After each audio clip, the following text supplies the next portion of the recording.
everybody, and welcome to the University of Hertfordshire's virtual open day. Yes, we are experiencing another day in lockdown, but today we are all feeling very good. My name is Gemma Olive. I'm a final year politics and international relations student, so I've been here for 2.5 years now, and I've enjoyed every second of it. I do a lot of things around the university. I'm involved with a fair few societies, including drama and musical theatre and the Politics Society.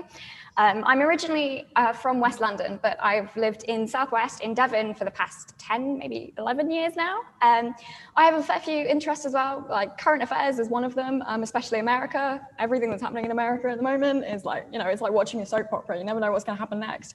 I'm also very interested in writing. I do that in my downtime a lot. So welcome everybody. We're all going to introduce ourselves now. So we're going to start off, and I'm going to go to Dobromir first. All right, Gemma, thank you. My name is Dobromir. I'm a final year student in automotive engineering with Motorsport. I spent 2.5 years here already. I've enjoyed every bit of it so far, definitely. Even in lockdown, the adaptation to online teaching has been great. If you intend to study engineering, I would say definitely go for the Formula student team, because that's where I spent a lot of my time as well. It's a great place to meet new people, get some hands-on experience. From now on, if anybody has any engineering related questions, just fire away. I'm ready to answer. Okay, Ursa, up you go. Hi everyone, my name's Ursa, I hope you're all well. So I'm a second year psychology student here at Herts and I commute to uni. I grew up in Hertfordshire all my life and I've had friends and family who went to the university, so I've seen it since I was young and I've seen it develop into an even more amazing place, and I'm really enjoying my time here at Herts. Lovely. Jamisha? Hi, so I'm Jamisha and I'm currently a second year nutrition student. I live on accommodation, so I live on campus on College Lane. I come from West London, and actually, so if I come from West London, then I'm basically a far enough distance to live out and enjoy all the fun of accommodation. But then I'm a close enough distance to go home whenever I want to, because London isn't that far from Hertfordshire. My hobbies include health and lifestyle, gymming, sports. I love playing sports. I actually play badminton here, and reading, painting. And yeah, this is me. Lovely. Andrea, if you'd like to go next.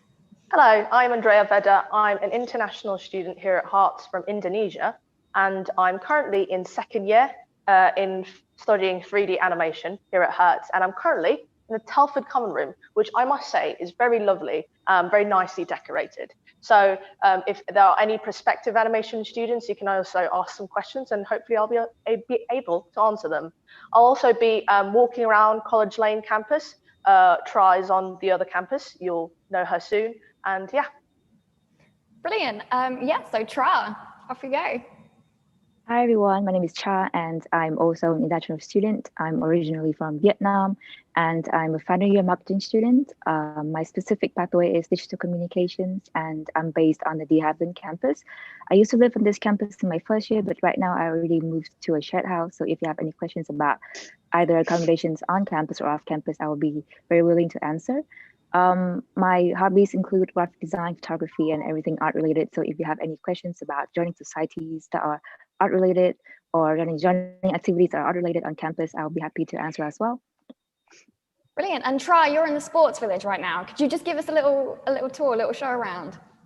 Yes, of course. So I'm in the sports village right now. So this is an overall view of the sports village.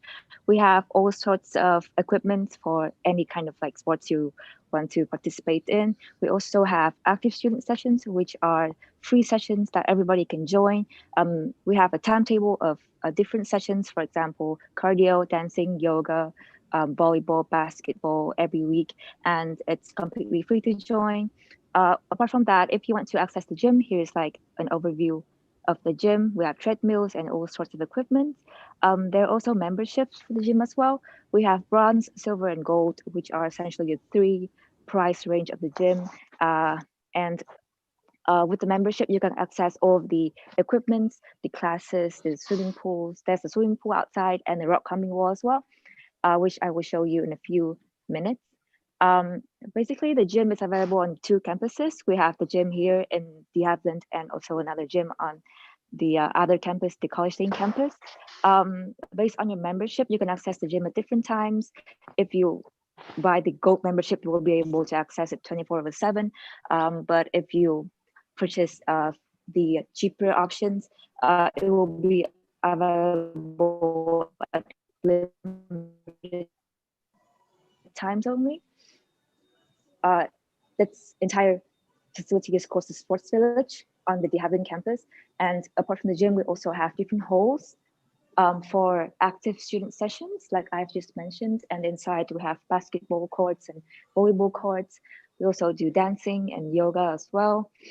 And I'm going to the swimming pool right now, which will, we also have swimming classes that you can sign up for. And there are also membership for international students as well. So for example, if you're an exchange student that will only be here for a semester, there's a separate membership for that as well, which is very convenient.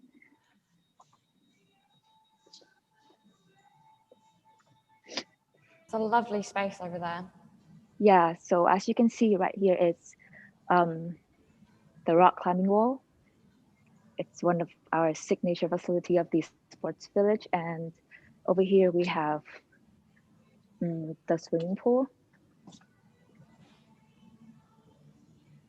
It's basically a very modernly equipped sports village that are open to all students. So if you're a fan of sports, or if you just want to have some relaxing moments outside your classes, definitely check out the Sports Village and purchase the membership to get active.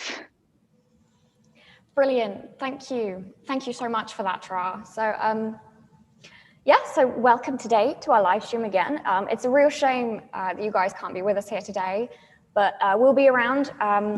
So you can please ask us anything, no matter how ridiculous, stupid, small the question you think it is, just go ahead and ask us. It's what we're here to answer for it today. So we have a variety of live chats and presentations going on this morning. Right now through to 11 a.m. you can join the chat link below to speak directly to our admissions and accommodation to address any questions you may have about that. Then you'll see below again that from 11 until 12 p.m. you can speak with our finance and careers staff for advice on that front. And throughout the morning, you can chat to our students through the student chat link below or ask questions on this very YouTube feed that we'll be answering hopefully throughout the day. We know that it's a pretty tough time for everybody at the moment, so we want to give you guys as much support as we possibly can. So from 10:30 to 11:20, you can also join a personal statement advice session where you can get some advice on that. And finally, you can book on to speak directly with all of our subject tutors with the Meet the Tutor form, which is at the bottom of this page. These will be taking place today through to the end of the week. And I really encourage you guys to take advantage of that, because it's a great way of seeing who you'll be learning from next year, seeing who you'll be interacting with on a regular basis. So navigating around the site, you can visit our subject pages to watch your open day tutorials. You can view some other student perspective on what it's like to study each course, or see what life is like at Herts with the video of our campus facilities. But Andrea and Tra will both throughout the day be wandering about the campuses as well, so you can get a little feel of it. So yeah, so we'll be on here again answering any questions you might have. So I'm gonna kick it off with our first question of the day. So this is from H. Gibbo. What is the campus itself like? Is it spread out, or is it quite close together? Well, both campuses themselves, I'd say they're quite spread out. You've got it's a nice separation between the accommodation and the facilities, but it's all within walking distance. The campuses themselves are about 15 minutes apart, which is quite nice. Plus there's a shuttle bus that runs between them if you're not a fan of walking like me. Yeah, so what do you guys think about the spacing out? Do you think it's decent? What do you think? I think it's actually quite nice. Here I'm actually on the College Lane campus, and I'm leaving the Telford Common Room at the moment. Would you like me to show you the campus, College Lane? Yeah, please do. So as you can see, everything's sort of together, but it's a very large open area. There's loads of buildings spread about, but it is kind of like compact into one sort of big space. So it feels really like a big communal area, but there's still plenty of space to go around as well. So at the moment, I'm walking towards the accommodation area. The courts are quite next to each other. And yeah, anyone else would like to add about that? Yeah, I really like that the campuses have a really nice modern feel to it, and you can tell that they've really listened to students' opinions because there's constant like improvements going on. So we have like a student union, and we like suggest our ideas to them. We get like regular surveys as well from the uni asking us what we can do to improve. So it's really nice to sort of like have your voice heard by the union, how they like value students, and they're putting all these improvements into place and things. So I really like that. Isa, just on that, we've just had a quick question from Leanne Laird. I'm so sorry if I pronounced that wrong. What's the car park cost? Obviously, you're a commuter, so you're likely to know that. Yeah, so we have like lots of like different car parks within campus. So you can like get a permit and things. There's like more details about that on the website. We also have the Forum car park, and sort of like costs can vary. But what I personally do is we have like a park and ride. So it's just like about 2-minute drive from the university. You can park your car there for free. And then what you can do, you can either pay £1 to get onto the shuttle bus, which takes you onto either the College Lane campus or the de Havilland campus, or it's like within walking distance, like 5-10 minutes. So when it's like nice and sunny in the summer, I used to have like a nice walk from the car park to the campus. But when it's like a bit rainy, I usually take the bus. So I just pay in £1, and it takes like cash and card machines. So that was like a recent improvement this year. We sort of asked if they could take contactless payments, and they listen to us, and we've got nice new machines, and there's like plenty of parking facilities here, so that's nothing to worry about. Yeah, the shuttle bus is really regular as well. I use it because I'm on the College Lane campus, and my lectures are on the de Havilland campus, so I use the shuttle bus a fair amount. And it's really regular. You get it, it's about every 20-25 minutes, I think, and it's a really quick trip between the campuses and even to the park and ride. It's really quick and seamless as well. So yeah. Yeah, from the car park is actually like 10 minutes, so it's like really quick. And as well, you can I believe like we have like a Uno bus system, and if you do show your student ID card, you can get reduced bus fares as well. So it's really good. Yeah, that's really beneficial. I'm just looking at Andrea's camera, and she's got a lovely view of the campus there. I know, it's actually quite a nice day today, which is actually, there's the sun shining through the clouds, which is quite a nice change in ever-changing English weather. So very fortunate to be out here in a very lovely sunny day showing the accommodation on campus. Sorry, I think I've just seen you walk past. Yeah, I know, it's all right. So that's the oval that you've just passed by, isn't it? Yeah. So if you can see here, that's the oval. It's located at the centre of all the accommodation buildings, and it's got the help desk, and it's also got the place where you can pick up your mail. But if you have any issues, students usually just go there and then ask security, etc., for any problems that they may have. It's also a communal space. So if you've got friends in other accommodation, if you want to have like just a nice big social space, you can go to the oval and hang out there for a little bit. Yeah, it's such a lovely space in there. I've got so many good memories of just chilling in the oval with friends. Yeah. After we just come back from the library. Just to add on to that, the oval is also where the gym is. So the gym is literally so close by, because as you can see where Andrea is walking, there's like the accommodation as well. This is already like rooms and stuff, and that's the oval right there. Exactly. So that if you were to attend the gym, it's literally less than like a 30-second walk. So what more could you ask for? Especially for someone like me who doesn't like to travel a lot of a distance before going to the gym. But you know. Yeah. So we've had a fair few more questions come in. So one from Amy Jane 334. What is the business area of the university like? So I'm going to open that up. So I'm actually standing right like next to the business building, which is the Enterprise Hub right now. So the business area is basically based on the Havilland campus. And if you are a business student, you will have all of your classes on the Havilland campus. So basically, you will have your lectures and tutorials within the Enterprise Hub. And there's also another building called the Street, which is a common building for all of the lecture rooms in the Havilland campus. All of the buildings are very modernly equipped with the most modern facilities ever. We have projectors, we have TVs, we even have like libraries that are open 24/7 before COVID, but obviously now it's restricted. So it's very convenient, and it's also a few seconds walks away from the accommodation, which is very convenient as well. Yeah, that's lovely. Yeah, so in Just the to- Enterprise Hub, we've got the business area is very, we've got the Careers Hub, which is very good in helping you guys find like part-time jobs if you need to work on the side. I believe a few of us have experienced part-time jobs alongside studying. Jamisha, you worked at Starbucks for a time, didn't you? Yeah, I did. Yeah. So I used to work at Starbucks, but that was back home. So I used to travel back and forth every weekend. Oh, what was that like? Well, to be honest, it wasn't as I said, London is a place from Hertfordshire, which is not so far off, but then it's again close enough as well. So it wasn't too much of a distance, but then, yeah, it's not that long, but it was manageable for the first year, definitely. Yeah. But I just wanted to add on to what, Tra was saying, that she was showing you the Enterprise Hub, and that's where I am currently. As you can see, this is currently the ground floor. So these are just a couple of shelves with a few books. And this is just what it looks like, just to show you a bit around. It actually just opened up this year in April. During lockdown, yeah, but it's actually one of the prettiest spaces, actually. I really like it. But yeah, I'll just show you the ground floor. Yeah, the Enterprise Hub is such a lovely, just chill place to just Yeah, sit and relax. Like, because I'm on D Hub as well. I've been in there a lot this year, and it's just it's so modern and it's so nice. I love it in there. Yeah. So I'm just gonna get through. We've got questions shooting in. So from Lucia Batista. For the engineering students, so Dobromir, is there any lab course that you would particularly recommend? And she's saying, greetings from Uruguay. Hi. Any lab courses?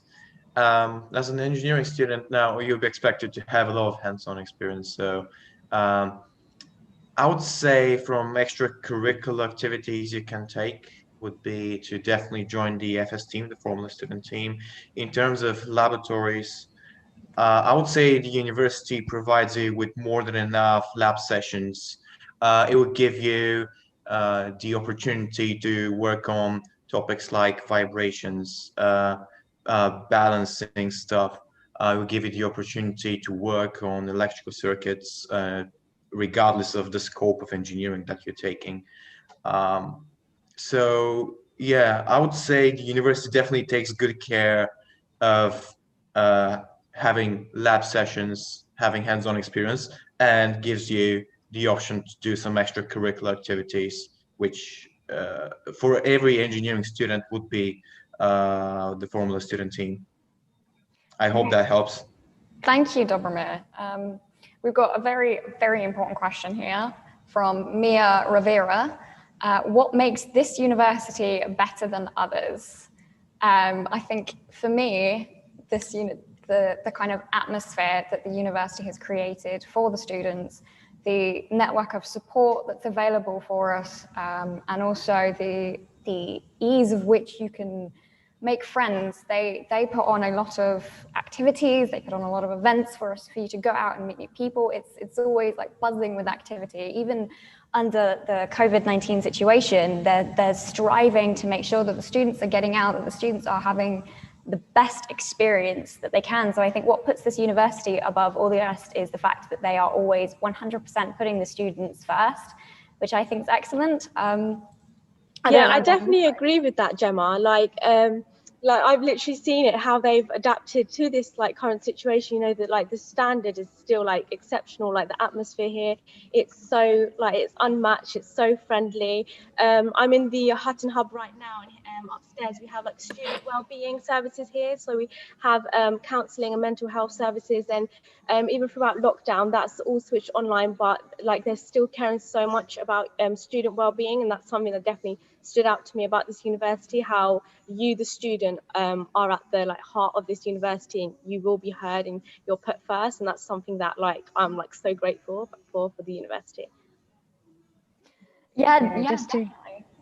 Sorry, go ahead. It's fine. Just to add on to that, it's definitely the atmosphere. It's just the whole thing of how everything is close, but yet it's not so far off either. Like it's like how they were saying about the facilities, like how there's like the gym, and then there's like the courts on College Lane, or the accommodation, the buildings, everything's close, but yet not so close either. So it's like the feeling of being around people as well, like the accommodation as well. It's like in a way where it's like you feel like you're around other students, so you actually get the feeling of actually being in a university. And it's the same on both campuses, because it's just the whole feeling, and the facilities the way it is. I'd also like to add that the location is a very strong point of the university. It's very close to London, and I like to say that it's like being in London without the price of London. So everything is much cheaper here and everything. But in addition to that, it also provides a lot of opportunities for careers and stuff, because in my course, you know, my lectures like very often bring industry people from London, and it's a very quick ride away. So they're willing to just come up and do talks and share about their careers and how they got there and give us just advice. And I think that's really great. Yeah, definitely, definitely. So one question that we've just had come in that's kind of linked to that. What's attending uni like with COVID, especially with accommodation? And that's from Firefly. I won't lie to you guys, it is a different experience, but I think it's a really interesting experience as well as that. It's difficult to adjust to, but once you have adjusted, it just becomes the norm and you become used to it, and things run really smoothly. The uni have really tried to adapt to the situation, and they've put so much more online, like the online services in terms of what's available to you in terms of like library resources and that. They've really done their best to provide for the students during the situation, and it's kind of become the norm now. I don't know about you guys, but I'm used to it. I wanted to add that the university has also set up a remote access system. So for those of you who may need high-tech computers, like maybe, for example, me and Dobomir, who need fast rendering computers, they set up a system where you can access labs and computers that are on campus, but from the comfort of your own home and your own laptop. So for example, if you don't think your computer's strong enough, or there's certain applications that you might need that you don't have, you can easily just remote access into the on-campus labs, and it's really great. It makes everything so much quicker and very convenient. And speaking of accommodation, Andrea, I believe you're outside some of our accommodation right now. Would you like to take us inside? Yeah, sure. I'm actually here. So I'll be showing you one of the examples of accommodation on College Lane. This is a townhouse, which is a 12-bedroom accommodation, and I'll just quickly go in. Not going to lie, I'm here also to take shelter from the wind. Yeah, I think I heard it a bit earlier. I know, it's all right. So I'm inside at the moment. There's a toilet on the ground floor, and I'm going to show you the living space, which has kitchens, fridge, and hobs enough for 12 people. So as you can see, this is the kitchen. It's very spacious. There's a lot of things. There's a lot of space for people, cupboards enough for every individual who lives here. Here's the dining table, 3 fridges. I don't even have 3 fridges at home. And a very spacious living space. So you can come here, hang out with friends and talk and just chill out after a long day of lectures. There's even a TV. How fancy. And the university provides you with a microwave, a toaster and a kettle. So yeah, if you have any questions about accommodation whilst I'm here, feel free to shout. I'll be sitting down, making myself at home on the dining table, but I'll also be showing you the individual rooms upstairs later. Lovely, thank you, Andrea.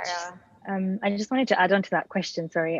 So obviously the question was about like how it is with COVID and being at uni and accommodation, because I guess many students who are coming to uni probably think that, if they don't get along or anything in accommodation, or if just being indoors every day. So I can just say one thing is that if you're obviously allowed to socialize with those in your accommodation, so it's like you're still around people. So, and also the thing is that at the moment there's lockdown, but then when things are open, you do have facilities like the library, which is open, where you can go and study. There is so many other facilities that are open on campus. So it's sort of a thing where you don't have to worry about the fact that it's just going to be you indoors, because you can go out and about in university, obviously with social distancing everywhere as well. So that's definitely something that I wanted to add on to. Can I add something just real quick as well? Yeah. Because I feel like it's a very strong point, especially when we talk about engineering students, and I cannot definitely exclude it. It's the fact that despite the current situation and despite the lockdown, I would like to mention that practical sessions are definitely not being sacrificed on. So as an engineering student, I still get some face-to-face teaching where it's mandatory. We still work on the race car. We still meet with the team, following all guidelines, of course. It's also when it's all safe to do so. So if you do an engineering course, worry not, you will get the same hands-on experience. Only lectures that can be done online anyway will be carried out online. So yeah, definitely, I feel like that's the best thing about engineering here in the Uni of Hertz. One question that's popped up from Becca Christiana and has actually been asked a lot is, what is diversity like at the University of Hertfordshire? So I'd say like Herts is like honestly like one of the most like diverse unis I've seen. Like you'd think because it's not in London it won't be as diverse, but honestly there's people from all different kinds of backgrounds, and you can literally, that's reflected through all the societies we have. Like there's all different kinds of societies for all different kinds of cultures, and like there's like a whole range of international students.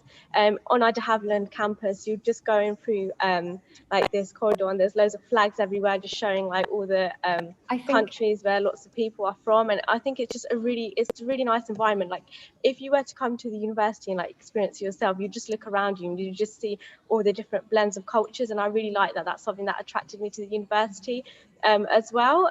So there's like a whole range of people, and Tra, you can just see she's got all the flags behind her.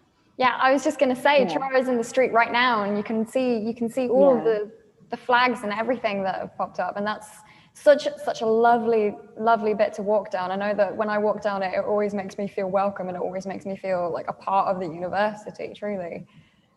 Yeah, I mean, like even just looking on the Zoom call right now, all of us are from different backgrounds and even different parts of the world. So I think that's really cool. Yeah, the uni is really good at inclusivity. They've just introduced a new role to societies on their committees called the Inclusion Officer. He was there to make sure that everybody is feeling welcome. Everybody is made to feel at home, really. So a home away from home is what I like to call it. Yeah, I just wanted to add to that as well. Like some of the facilities I'm really grateful for. So we have a place here at uni called The Key, and it has like an interfaith space, and I was really happy to use that because I have to pray while I'm at uni, and I can use that place to pray. I've met so many friends there, and people from different faiths as well use that space, and that's just like one of the many different things we have here, and I was like really happy about that when I came here. Okay, thank you for that.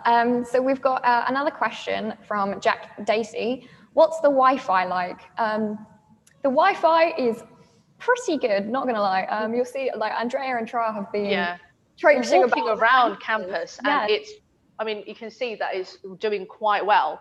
I think the university Wi-Fi is incredibly quick. Now that I'm off campus, I kind of miss it. I kind of miss not having to pay additional costs for a slightly slower internet speed. Oh God, yeah.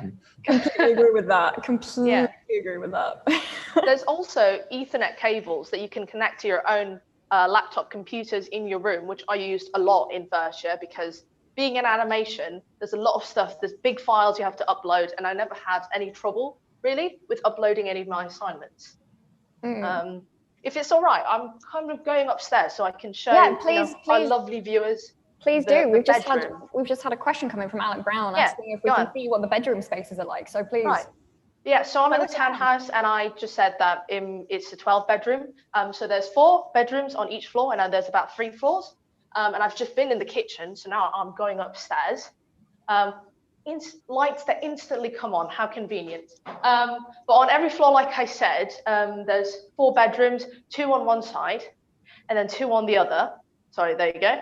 And I believe you do share a bathroom with one other person, so your neighbor. So you see, this is the bedroom door. So here is the bathroom door, and it also instantly comes on with a light. Great.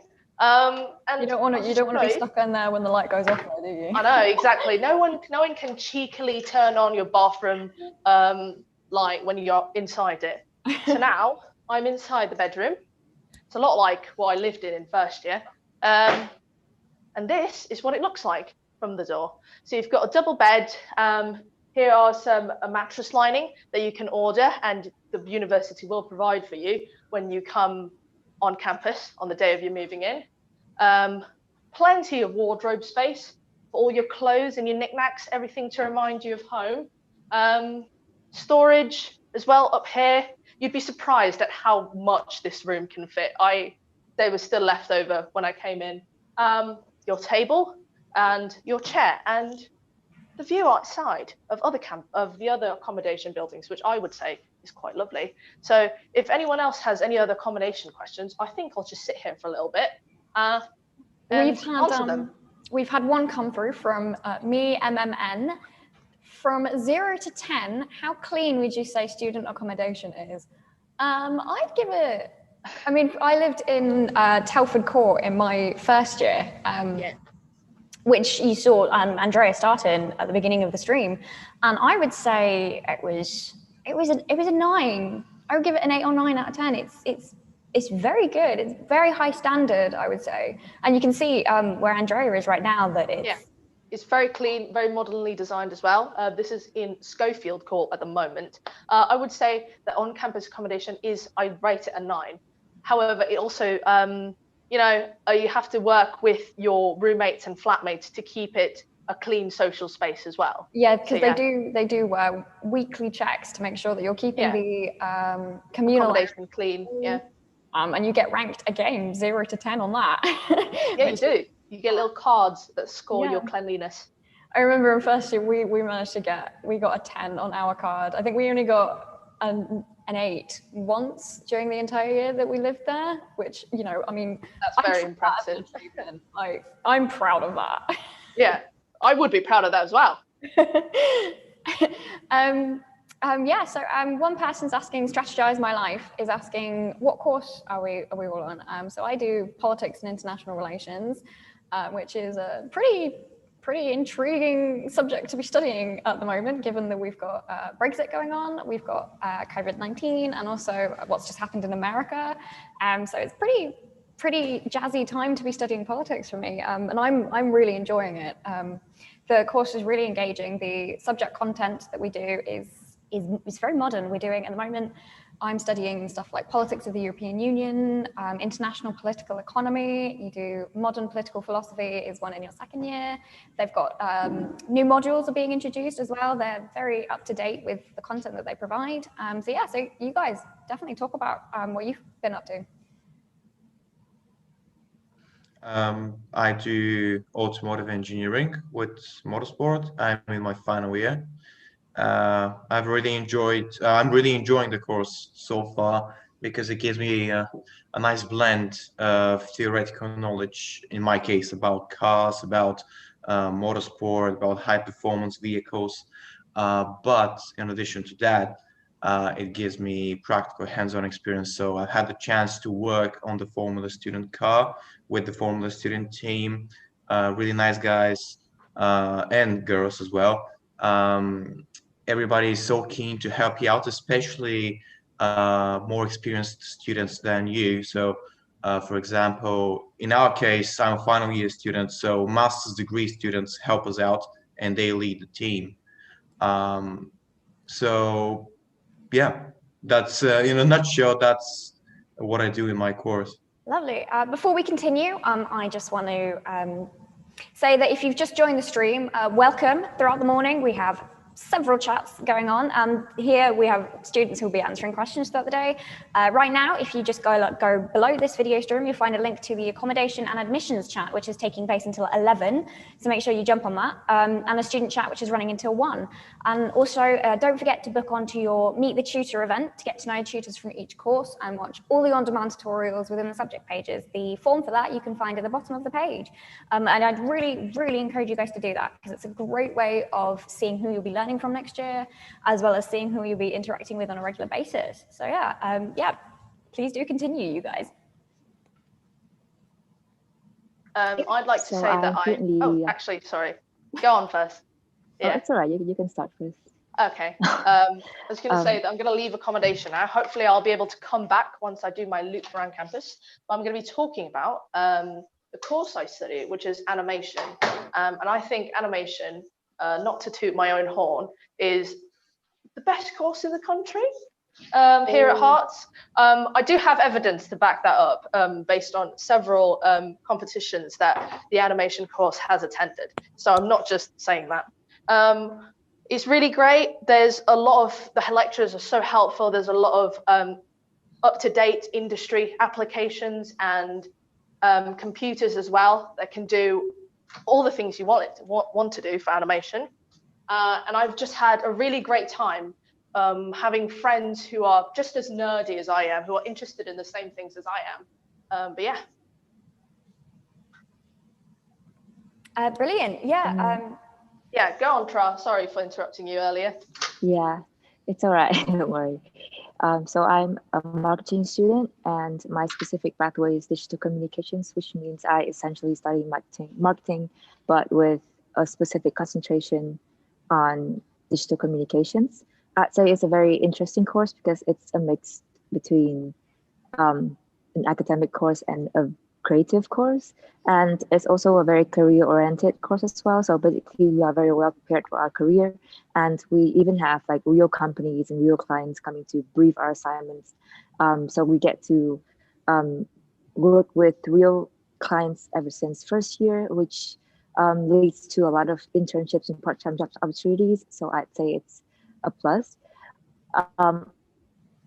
Apart from that, we also support to find placements and internships since second year as well. So I'd say overall, my marketing course and the whole business school is a very career-oriented pathway. Issa, would you like to? Yeah. So I study psychology, and I'm currently in my second year. And what brought me to Herts was that the psychology degree here was accredited. So I had to make sure that my degree was accredited. So if I wanted to go on to go be a professional chartered psychologist, it means that the degree is recognised by the British Psychological Society and things. So that was something that was really good.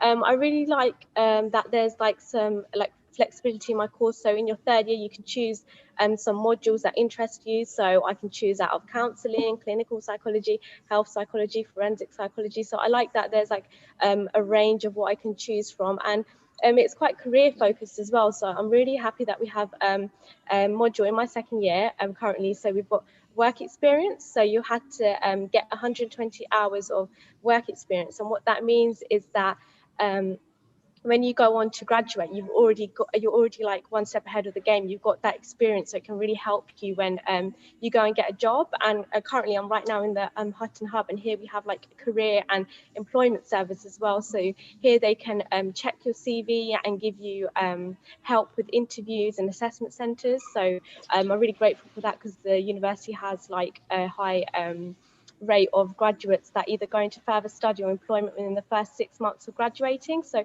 they're not just focusing on your time here at Herts, they're focusing on the future as well, which I really like. Yeah, the support for the students, both at postgraduate, undergraduate, and once you've left the university is phenomenal. It's really good. And yeah, as you say, that employment rate is pretty high. I think it's something like 95% or something.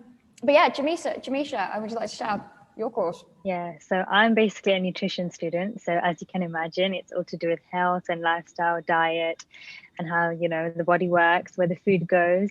So I've always been interested in nutrition and just how to keep healthy and lifestyle and exercise, sports and everything. And it just all links in really nicely. And actually for your third year, you actually get to choose, specialize in certain sections that you want to work in, so like sports nutrition or the public health. And I feel like that's the really good thing about this course, is that it's really broad, so you can actually go into literally nearly anything and everything after you finish the course, because you can work with food companies, you can work in sports section, you can work directly with people. It's just really, really broad, and it's a course that I enjoy very much, because you can imagine when you learn about the things that you do, I don't know how the food digests and stuff, it's like you can practically apply it to your body, this is currently going on, this is happening. So it's it just becomes a part of your lifestyle, daily things that you do, the way you eat, well, currently for me anyways. But yeah, it's all nutrition. I wanted to add about employability, if that's okay. Just speaking from a creative art side, because a lot of people, they sometimes, fear that because you're in the creative arts, there's not really much out there for you. But I think that there's actually a lot. And in animation, the lecturers really help you to develop your skills to be able to show to like industry companies and stuff. Like this semester, I've got to make a short film, which a lot of people before have like they use the uni film to actually get into jobs, and they've been successful. So I think that's really cool. Yeah, definitely. What are you doing your film about? Oh, right now my idea is about a funny scientist and a cat. His cat getting into trouble with a portal. So like, you know how cats do things, throw things off the table, get into boxes, something along that premise. But it's still in development. That sounds really cool. Yeah, so you can view all of the on-demand subject talks within the subjects on the site. So make sure you go and check it out for your own individual course.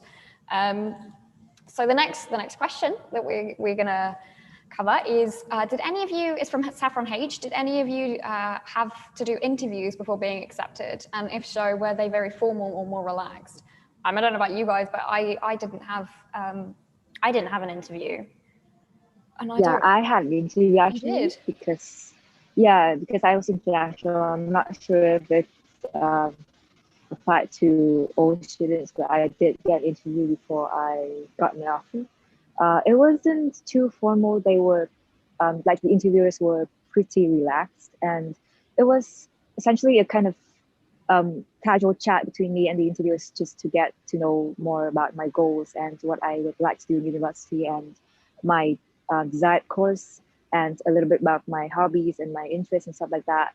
And they do ask questions about your career orientation, and as well as what you would like to do after you graduate. But obviously, if you have no idea about that, that's completely fine.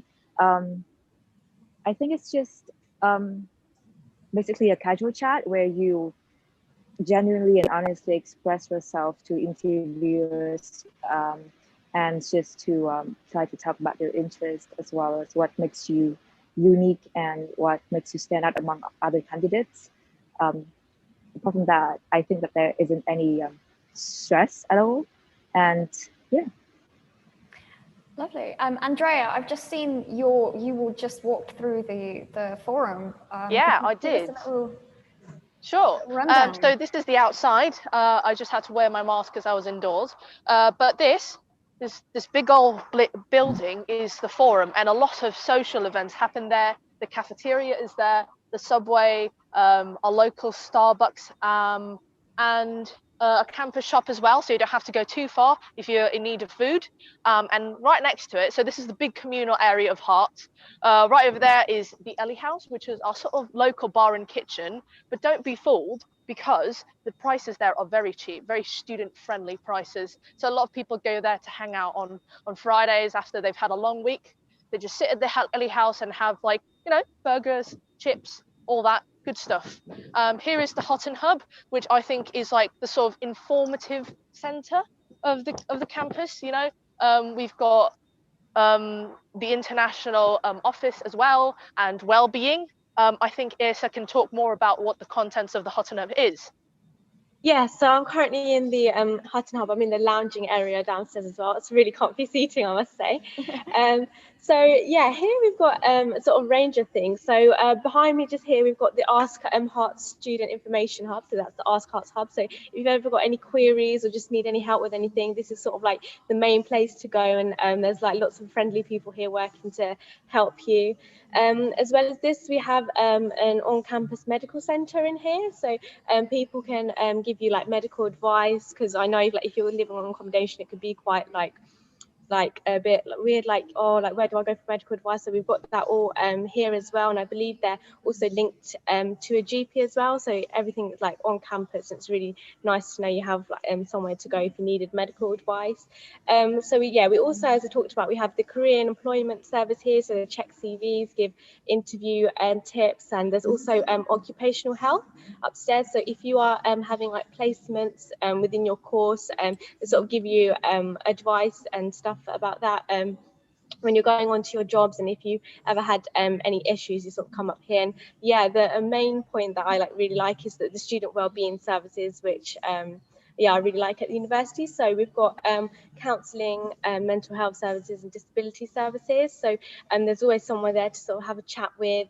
Currently, due to the current situation, they've moved that online, but it's still really good. I've heard from people in the service that they really like it. They find it really beneficial, and that's what I like about the university, how they really care about your health and well-being here. So you're really looked after here. Yeah, I can totally second that. Student wellbeing really does their job really well, because you can just talk to them about anything. Even if you're just, feeling a bit homesick or struggling with your studies, you can always just book a session with them and then talk about your feelings and then feel better afterwards. Yeah. Yeah, I've had friends who've taken advantage of the student wellbeing and everything that's on offer to them, and they've given absolutely glowing reviews of the services. So that's all available to you. And Dobromir, you are in Ellie House at the moment, aren't you? Can you give us a little show about so that? Yep. Yeah, of course, absolutely. So I'm in the Ellie House at the moment. Just as Andrea said, it's like a gathering place for a lot of students. So well, at the moment not, but when things get back to normal, if you're feeling exhausted or let's say a little bit stressed out after a long day full of lectures, you can always chill out with friends here and gather together. There's some nice well, you can see the view behind me. It's quite spacious. As you can see, there's the bar over there. You can have a drink, you can have a nice meal. So there's burgers, chips, and uh, all other sorts of soft drinks. Prices are very good, especially for us students. Prices are important, and I can reassure you, they're quite good. I think the Ellie House. Oh, yeah, sorry, go on. I can absolutely agree with everything you said. I absolutely love Ellie House. It's probably my favourite spot to hang out on campus. They also hold a lot of social events here, don't they? Yeah, they do. Yeah, they I was do. just going to say, they run things like the pub quiz every Sunday. They did run the pub quiz every Sunday. They did karaoke and open mic nights as well. And I was absolutely addicted to the karaoke's when they were running it. I won't lie to you guys. Bit obsessed. And in my first year, I was in Ellie House. Me and my friends were in Ellie House every Wednesday. It became kind of like a little tradition for us in our first year, which was lovely. And the food is amazing. It is amazing. And actually, talking about gatherings, if correct me if I'm wrong, but I believe that the social events are usually held at that part, there of the Ellie House. I've been a member of the Poetry Slam Society, and that's where they held some events.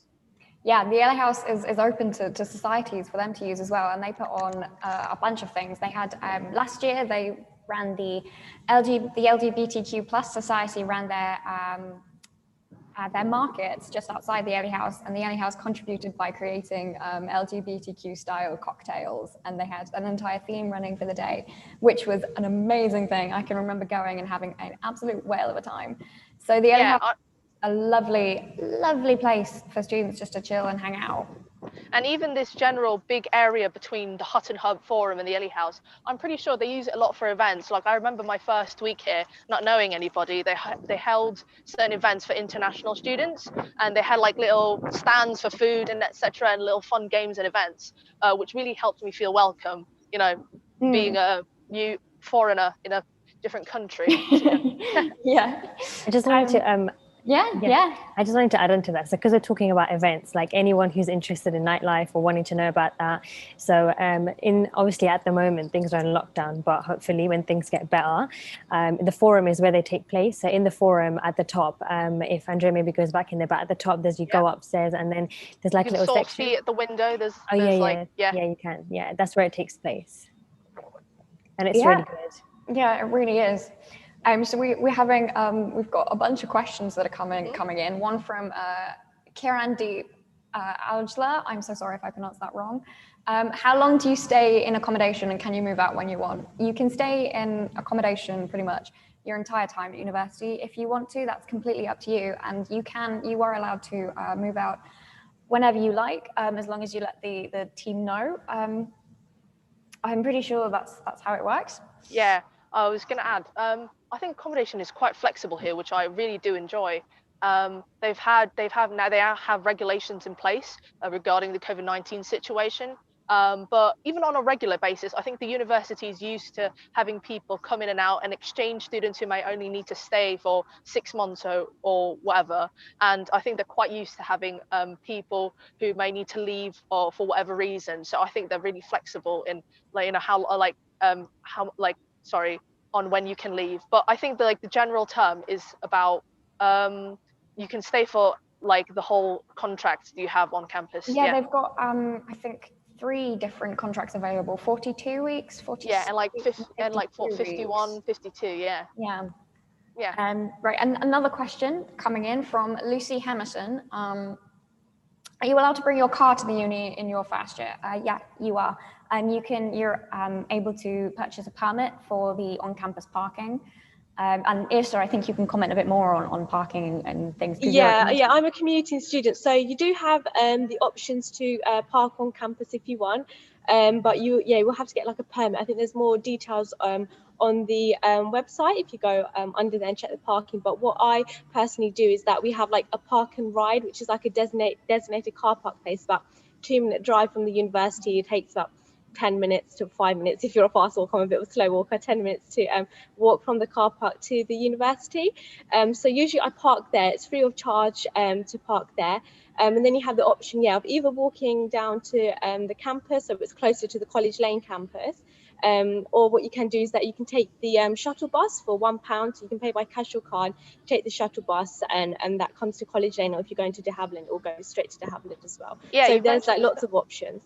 Yeah, sorry, I keep cussing people, I apologise. You mentioned the shuttle bus, and I'm actually at the main bus stop here at College Lane, and there's 6 stops, and the uni has their own bus company, which serves a lot of the different areas around Hatfield. So it's not just from getting from the parking lot to the university, you can actually go around, and a lot of people, even outside of the university, uses the Uno bus to go around Hertfordshire.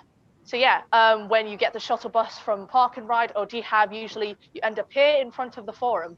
And I think when things are normal again and you actually have an open day, this is probably where you'll start off your tours and stuff. So yeah. Yeah, just adding to that, Andrea, if you do show your student card, you can get reduced prices for fares as well. So it's really nice. Yeah. I just want to remind everyone that the student finance chat and the careers and placement chat is due to start at 11. So if you've got any questions surrounding that in particular, please go and check them out. They're there to answer your questions. They're there to help you guys. And yeah, another question that's come in. Again, so I think I'm going to give this one to you. But from Amy Jane 334, how many days a week are you generally at the university if you were to commute? If I'm commuting, so in my first year, I was here usually like 4. So that was because my lectures were quite spread out. So yeah, I could, I'd commute. I live about 15 minutes away, so it wasn't too bad. But obviously now, due to the current situation, I'm mainly at home. But there is a blended approach to learning coming into place. So we do have some face-to-face lessons with COVID restrictions in place when needed to. So it sort of just depends on your timetable when you get it. But for me, it was basically like 4 times a week in first year, and usually like Wednesday afternoons are kept free for sports and things. So it just, it's dependent upon your timetable. Lovely. Okay, Tra, I've just noticed you are where you are on the De Havilland campus. Can you give us a little tour of where you are right now?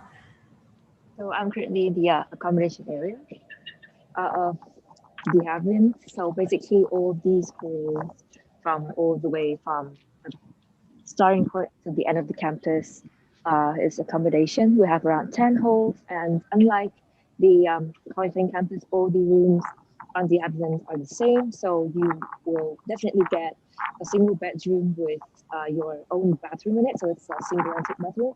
And you share a kitchen with 10 to 11 other people in the flat.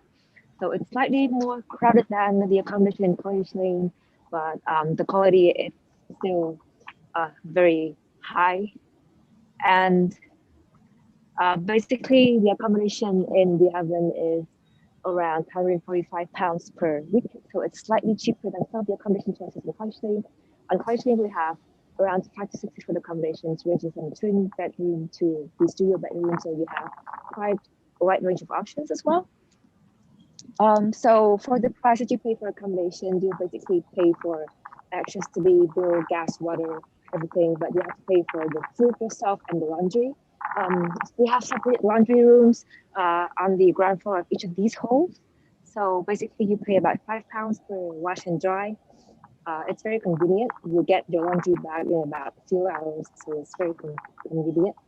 And next to the accommodation, we have the Accommodation Office, which is right over there. It's where we collect all the parcels and where we get our keys. And basically, it's a kind of help desk that answers all the questions related to accommodation. The Hutton campus is much smaller than the College Lane campus, so everything is very close together. The accommodation and your lectures, and that's the sports village that we just saw at the in the beginning of the chat. And next to that is the campus cafeteria.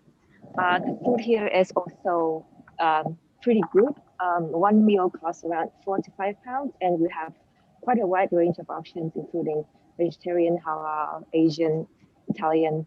So you always have different choices as well.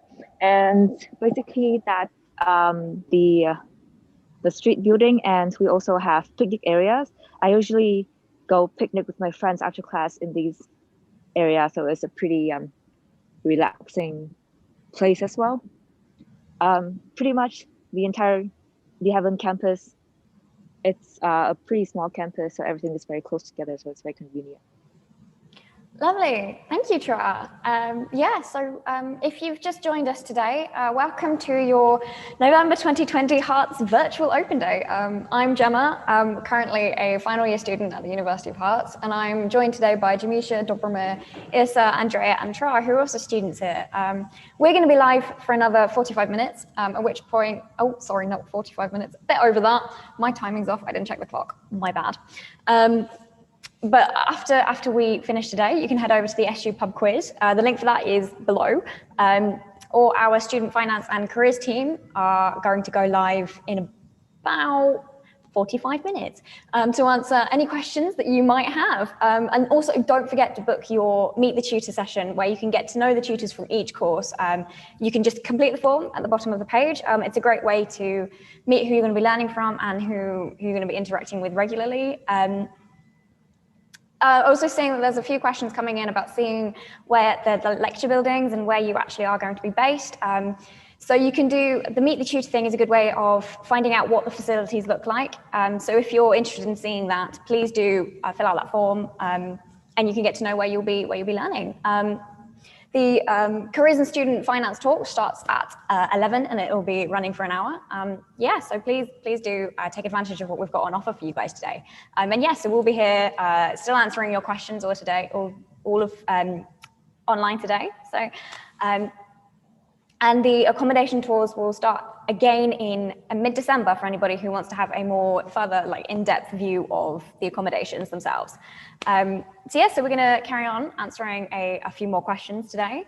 One that we've had from Terry Hagsmart. I'm so sorry if I pronounced that wrong. Are there any societies you guys are in, and if so, could you say what they are?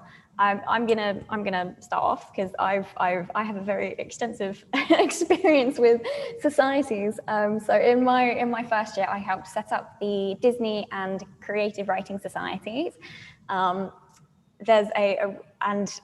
year I helped set up the Musical Theatre Society. I'm also part of the Drama Society and the Politics Society.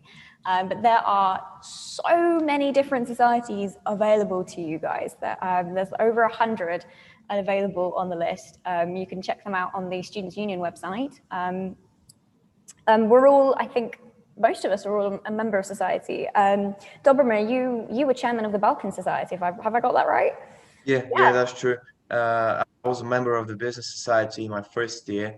I really enjoyed it, but this year, my final year, I decided to take another approach and just create my own society. So I found a really nice group of people to establish the committee. And yes, I applied, and Students' Union, trust me, it's there to support you. They have supported me with my application. They've been absolutely wonderful.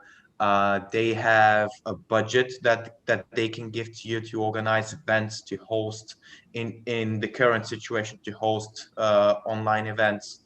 And if you have any questions regarding the society that you're a member of or the society you're leading, you can always seek help from them. But yeah, the bottom line is being a member of society, in my opinion, is a must-do at university, because it gives you a nice feeling of a purpose, or it makes you feel like you belong to a group of people. Yeah, I just wanted to add on to that. Like, if I hadn't joined the society as I did, like, I wouldn't have the kind of the friendship circle that I do now. Like, the societies that I've been a part of have really kind of made my university experience. That's kind of like the defining moment for my university experience. Even though it's not over yet, I still have 6 months. But we're gonna ignore that for now. But yeah, so they're doing their best in the, not to like toot my own horn because I am running a few societies this year as well, but they're really doing their best to accommodate for the current situation. So many societies have just taken the leap and gone online, and they're running so many different things. They're running Zoom sessions, they're running, I've seen a lot of Among Us socials going around, which is a pretty popular game right now. I've joined in a few myself, and oh, they're so much fun. But there's such a, as Dobramir said, they really give you like a sense of purpose, and they make you feel so welcome. And they really do give you a friendship group that you can continue with, and you can have going on even past university. Like, I'm still in touch with society members who graduated 2 years ago. So yeah, you really do make some lasting friendships with the societies that you join. Yeah, so we're going to take on another question now from Raven Sycamore, which is asking, have any of you taken the year abroad option or work placement? I don't think any of us have taken that option, but my friend Olivia was on year abroad last year. She was studying abroad in Canada, and she told me that she had an absolute whale of a time. She loved being in a different country. She loved studying under a different situation. It was a really enlightening experience for her. She's even created a lovely little scrapbook of her time in Canada that she was showing to us the other day, and the host family that she was with, she's got an entire like double-page spread just dedicated to the dog of the host family that she was with. So it's, you know, you really do get a wonderful experience when you do study abroad. And she was saying that even despite what happened with COVID-19 and all of that happening, that she really did enjoy herself. So study abroad, even though none of us here today have done it, I would really recommend, if that's something that you would really love to do. The university have connections all across the world, North America, Europe, in Asia as well. They've got a lot of connections in Asia, so there's a lot of options for study abroad. And again, for placement year, I know that they really do strive, if that's what you want to do, they really do strive to help you and find the right placement that's going to fit you as a student. They have a lot of support in that area. Yeah, just to add to that, I've had friends who have done the placement year during uni, and then they've been offered jobs for when they graduate. So that's like a really good way as well to like secure a job after you graduate, and it's a really good opportunity. Yeah, so we're going to take on another question from Mosen Daboyku. I'm so sorry if I pronounced that wrong. Are you allowed to order packages to accommodation? Yes, you are. They have postal offices both on the de Havilland and the College Lane campus, where you can send your packages and then collect them. I believe, Tri, you did show us the de Havilland one earlier, but they also, on the one feature of the College Lane campus is in the Oval, which you can see just over there behind me. In the Oval there, they have Amazon lockers. So you can order Amazon packages there and collect them. They're open 24/7. So that's available to you for posting, which is really convenient. I used the Amazon lockers a lot in my first year because I could never remember what my address was. A question, or specifically here for Dobramir, from Amir Penkara. What other extracurricular automotive motorsport activities are there for students? All right, well, there's the engineering society which you can join. Now, it is a blend of engineering students from all scopes of engineering, so it's not automotive engineering students only. But talking specifically about automotive, um, I would say the best one, again, is the Formula student team. Um, as a first year student, you can join them as I would call it as an apprentice, because you're learning instead of doing too much work, and then in your second year you can join them and do some proper work, and in your final year you are a member of the team and you actually build the car either from scratch or you use a previous car to upgrade it.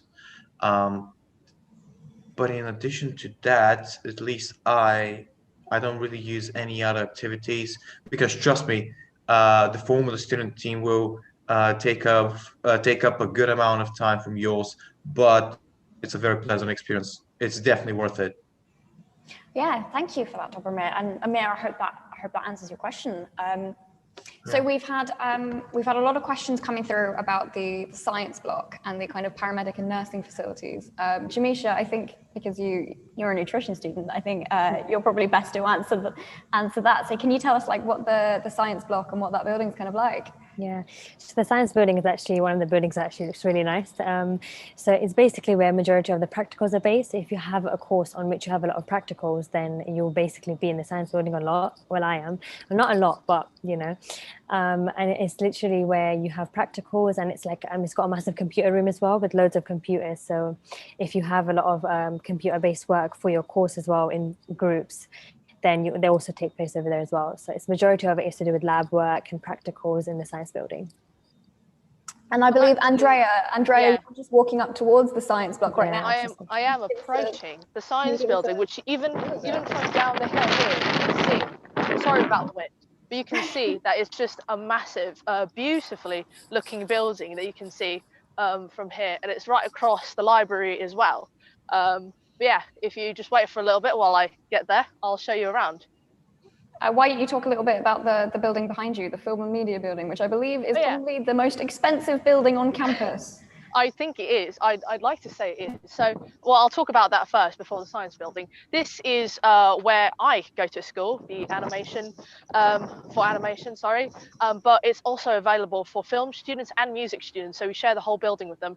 And because of the amount of technology that we require to complete our course, I would say it is the most expensive building on campus, just purely because of the little machines that run in there as well. And right across the street is the art and design building. So all the art students have their own little corner, and the art design building also has an art shop. So if you're an art student and you need some materials and things, you don't have to go looking too far, and you can just pop down to the shop and get whatever you need there. I've definitely used it a couple of times as well.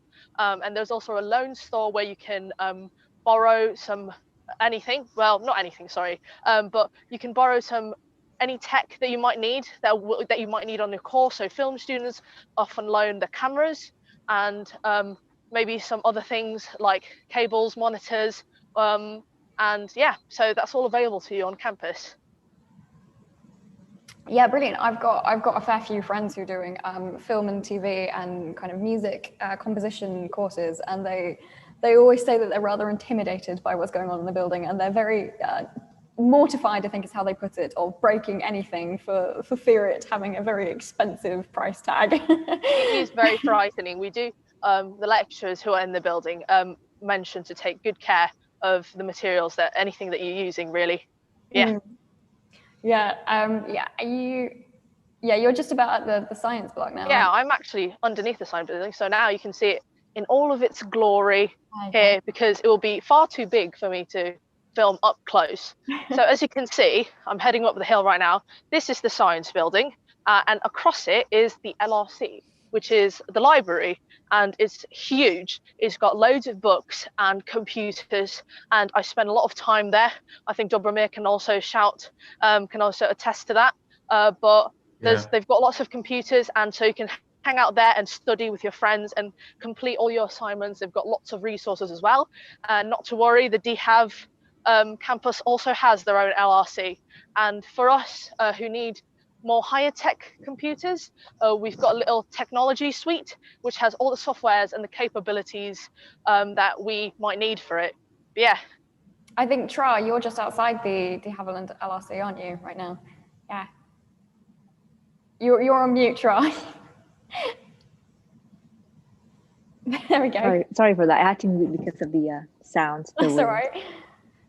So I'm outside the library on the Haven campus. It's a small library compared to the one on College Lane, but still all of the necessities like the PCs, the iMacs, and all of the books of the business students and law students and education students are all based on this library. So basically the libraries are, like, in terms of materials, like educational materials, are different between the two libraries. So if you are a business, law, education, humanities students, all of your books will be in the de Havilland library. But if you are like an engineering, art, animation, nursing, etc. students, you will have your books on the other campus. So it's different between the two campuses, but basically the facilities are quite the same, and it's also modernly equipped as well. I think you can see just behind you there, you can see some of the services that are available to students. Yeah, they I do, think I can go inside. Like print and scan and copy services available. There's a lot of kind of design things that you can do within the library that are available to you if you don't have those for those facilities yourself, which is, I've used them a lot. It's very, very beneficial. Yeah, I've used the printing at the LRC loads, and you can even print big posters. Although you can't do it on your own, you can send it off and ask the printing staff to do it, and then you'll get a big poster if you need it for your assignment or whatever. Yeah, lovely. So we've had one question come in from Florian Kienhofer. Are there any talks especially dedicated to the online degrees? There's not any today, but if you let us know like what you're interested in, we can direct you to the most relevant Meet the Tutor events who can give you some more details. Again, just another reminder to book your Meet the Tutor sessions where you can talk directly to the tutors and get a feel for the course you'll be studying. They'll answer any subject-specific questions that you have for today. And another reminder that the Student Finance and Careers and Placement chat is now live. So if you have any questions specifically for them on anything you'd like to know, please go and check them out. You'll find the links below. Moving on for another question. Let's see, from Becca Christiana, are there many Greek students at the university? I won't be able to tell you how many there are exactly, but diversity is a big hooking point for the University of Hertfordshire. I think we touched on this a lot earlier. Even though it's outside London, it's still a very diverse and inclusive university. You'll see. Yeah, I believe there may be a Greek society, but if not, you have the option of starting your own one. That's something probably a lot of students appreciate. Yeah, definitely. Just to add real quick onto that, I think the strongest point is that the university really values diversity. But to your question, I have a Greek friend, and one of the reasons why I created the Balkan Society is to kind of unite cultures and countries from the Balkans, which includes Greece as well. So if you think about that, there will be a place for you to feel like you belong to a group of, let's say, like-minded people from the same background as you. So yeah, more or less, yeah. Yeah, and leading on from that, a question we had earlier from Becca Christiana again, can we make our own societies? Yes. You most definitely can make your own societies. Dobromir and I have both begun our own societies ourselves. It's a really easy process to do. You can do it through the Student Union. They have a form that you can fill out where they ask you questions such as, what's the goal of your society? What would you like to see happen with your society? Simple things like that you can answer, and you send that off and they can get you set up. It does require a committee to run the society, which currently you need to fill 4 positions, which is president, secretary, inclusion officer, and treasurer, yes. those are the 4 that you'll need to fill. So if you've got a group of friends and you want to start a society, please do. Like I said, I started the Disney Society with a few friends in my first year. Literally, there's so many societies. So if there's not one out there for you, please, you're more than welcome to start it up yourself. Yeah, so more questions coming through. Again from Becca Christiana, can we work for the uni? Yes, there are a lot of options out there, both paid positions and volunteer positions. Some of the more volunteer positions, you can be a student representative for your course, where you're representing kind of like feedback from your fellow friends on the course, your fellow colleagues on the course. You can be a school community organizer for your school of subject, which I currently am for the School of Humanities, where they act as a liaison between students and the faculty.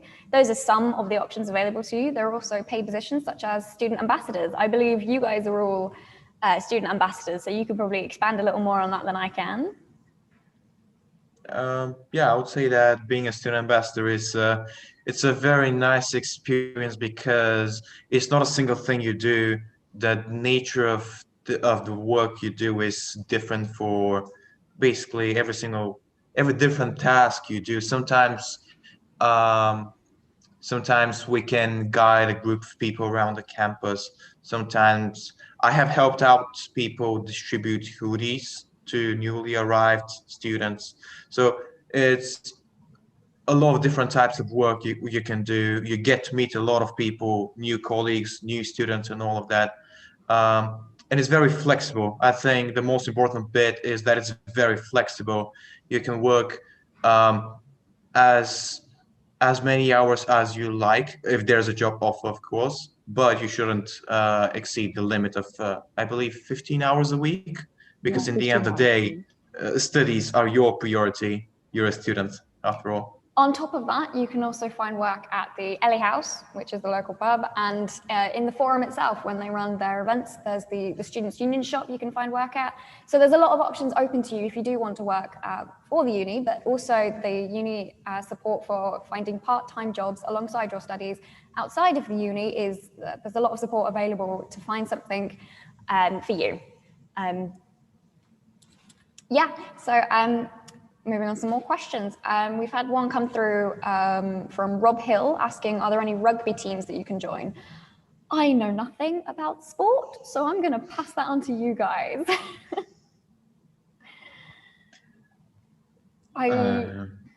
As far as I'm aware, I think there's multiple sports teams available, including like football. Yeah, there's basketball. Basketball, yes. I think there is a rugby team. I've just remembered. You have to double check, but on campus there's active sports and there's actual teams. I'll explain. I don't know if anyone's mentioned it before, but active sports is anyone can literally join. And it's for free as well. I did roller skating for a little bit in my first year, and it's just like a little fun after school exercise activity that anyone can join. There's yoga, there's Zumba as well, but there are also, I think, teams where you actually play competitive team sports. I feel like there's a rugby one because I have a friend who's interested in rugby and she was interested in joining, but yeah. Sorry, not to interrupt, but I've just remembered my friend is on the women's rugby team, and I've just remembered they ran an event, and this was in my first year, so about 2 years ago now, they ran a charity event where they did a nude calendar for charity. So they had one rugby game. I think you can imagine what that entails. And all the proceeds they made from that went to charity. So there's a women's rugby team, and I assume there will be a men's rugby team as well. So there's a lot of sports opportunities if available to you guys. One question come through from Rochelle Fernandez: is the LRC a common library for all? Yes, any student is available to use the library and use the services that are available there. It's open to everybody. It's open at the moment, the times of the library. The College Lane campus is open 24/7. The Haviland campus used to be open 24/7, but at the moment, due to COVID restrictions, it's open, I think, 7 until 10. Correct me if I'm wrong. I assume so. I can attest to that. I've spent many nights at the LRC trying to complete my assignments. But it's very comfortable. There's loads of seats, and there's also a little cafe in each of the LRCs. on College Lane, which is the one I'm in front of at the moment, there's a little cafe at the bottom where there's seats and bean bags and a place that you can sit and talk and maybe take a break from your studies. And there's also food available until a certain amount of time. The DHAV one also has that.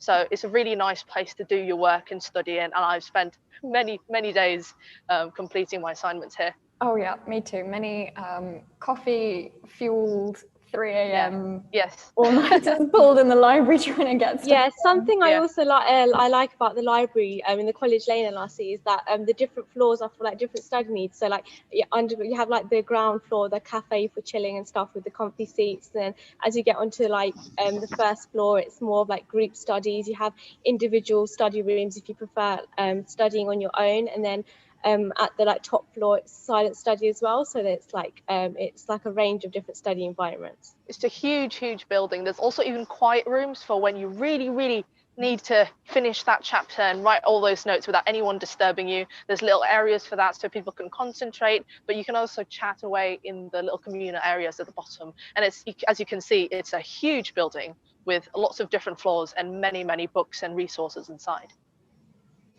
Yeah, I can attest. Like I have a special spot that I choose in the libraries that I went to in my first year, my second year. Getting them mixed up now. Not a good sign.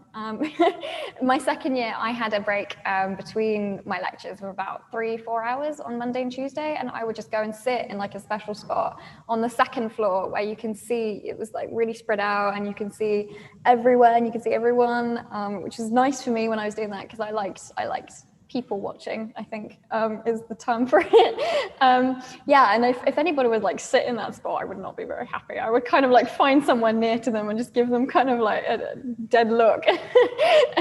Yeah, yeah, I don't know if you guys have special spots or anything. Yeah, talking about special spots, sorry to interrupt, but Yeah. I had one as well in the College Lane LRC there. Now I'm gonna give out the secrets, but that's all right. On the underground floor, there's a classroom which very few people know about, and it's quite empty and it's quite quiet. So every single time I want to study there with friends, do some work without distractions.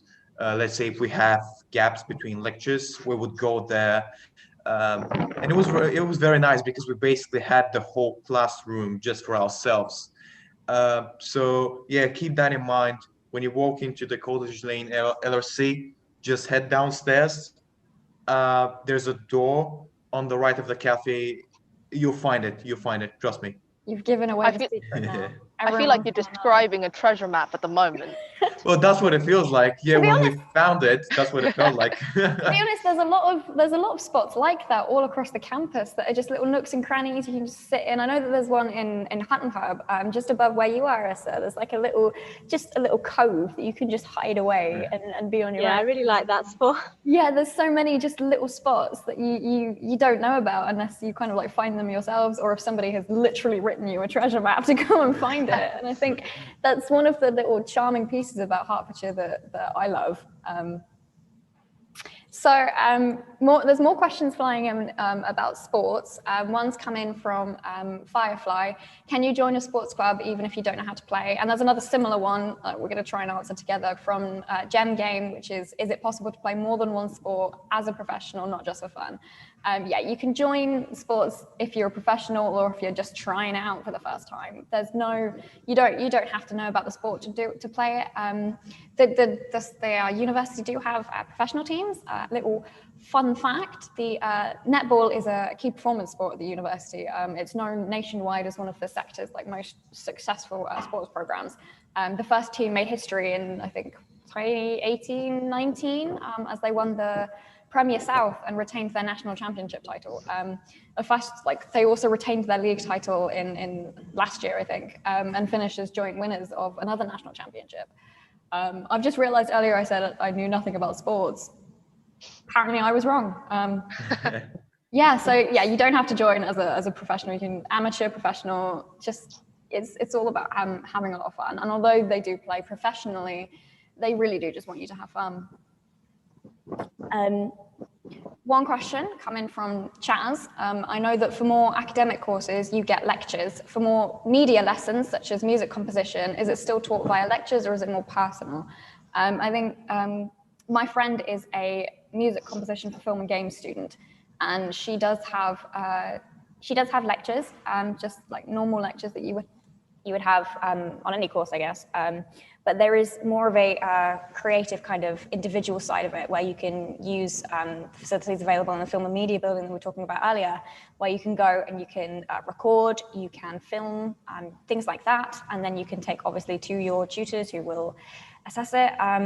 So for the more creative courses, you do still have lectures. I think, Andrea, you can probably back me up on that. Yeah, I can talk a little bit about that. I also have a friend who's in music for film and games, and she works on I think first floor is usually for film, second is for animation, and third is for music students. Sorry, ground 1, 2. But yeah. So she's got the floor above me, and she's got little keyboards and stuff, and she often does her work there, and we meet her a lot. Because, well, you know, you go up and down the floors, etc. But I would say that for more media concentrated courses like what I'm doing right now, we have loads of lectures, but they're very hands-on, and we're mostly doing stuff. And not to make people jealous, but I only have to do 1 essay a year. Most of my other assignments are projects. I have to do so many projects. I have to create lots of things, and I think that's also quite similar to music as well. So that's really not fair. I do have 1 essay a year. That is, and not everything fair. else is just briefs, and I have to create lots of things and make lots of So yeah. Oh, that's not fair. I have about 3. Yeah, and I analyze films for my essay, so I think it's a pretty good life at the moment. You're making me regret taking an academic course now. Yeah. A bit too late to change now, though, I think. Another question come in from Farah Ayit. I'm so sorry if I pronounced that wrong. Are the common places only accessible to the accommodation students or all campus students? The common rooms on campus are available to all the students, not just people in accommodation. I know societies have used the common rooms for their events in the past, because they are really lovely spaces to have their socials and to have meet and greets and things like that. I would show you the common room I'm in now, but there are several plugs and I'm afraid of breaking something. So I'll leave that out. But you saw earlier that Andrea was in the Telford Court common room, and they are really lovely spaces to use. But I'm approaching accommodation again, so I might be able to show that in a little minute. But oh yeah, that'd be lovely. Answer more questions in the meantime. But yeah, they are available to all students, not just those in accommodation. Sorry, I just pulled my earplug out. That hurt a little bit. Gonna see if get another question up. Do you, from Becca Christiana again, do you have to play sports? No, you don't. You definitely don't. That's only available for those who want to play sports. Like, I can definitely say I am not a sporty person. I don't even like walking, to be honest. So you don't have to play sports. It's only there if you want to. Yeah, but I think the university sets out Wednesday afternoons for exercise and sports, so that you'll be guaranteed time to do sports every week. I personally don't use it for sports, but it's there if you need it. Yeah. Wednesday afternoons, I think everybody has them free of lectures and everything, because that's specifically set for sports. But yeah, and like active students are all running like free sessions. I know in my first year they ran roller skating every Tuesday, and that was free for people to just come along and have a bit of a skate about, which was quite fun. I know my friends have definitely said that they enjoyed that a lot. They also run sessions like yoga, Pilates, kind of like the more chill things for people who'd like to have a go at that. But no, sport is definitely not compulsory. If it was, I would have had a less fun time here than I have had. But no, yeah, which is a really lovely feature. So Tra, I've just noticed can you give us a little show about where you are right now?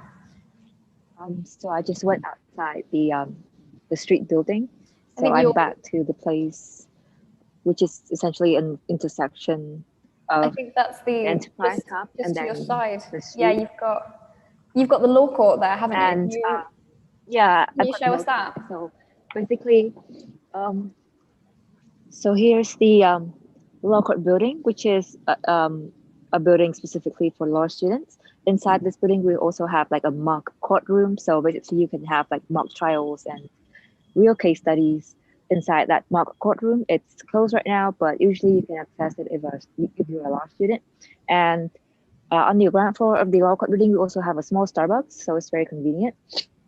The lectures and the tutorials rooms are also open to all students on the Hutton campus, and it's also a very modernly designed building as well.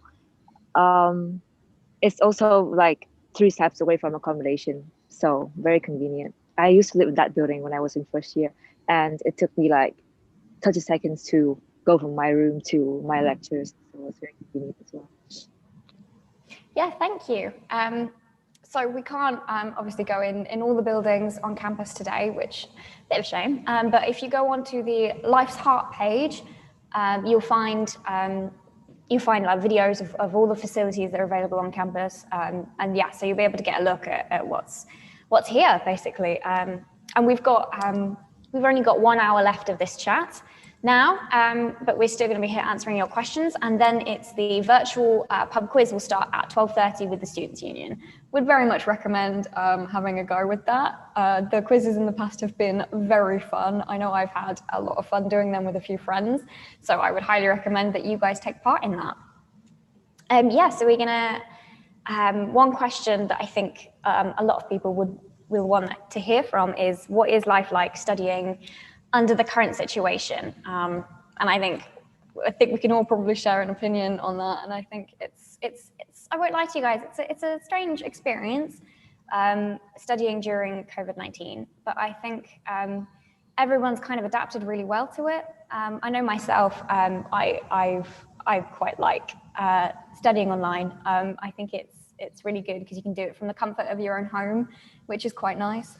Plus, for me, it doesn't involve getting up and walking and getting a bus and having to go out and go to my lectures, which is, it's quite nice. And you can just kind of sit and you can do it in your pajamas, which, it's probably not a good habit to get into, but for somebody like me who doesn't like getting up in the morning, it's been quite nice. So go ahead, you guys, share your experiences. Yeah, it's been like a really different kind of experience, but I think everyone's sort of trying their best to adapt, and the university have made it like a really comfortable experience for everyone. They're still trying to keep it as interactive as it was in the face-to-face lectures.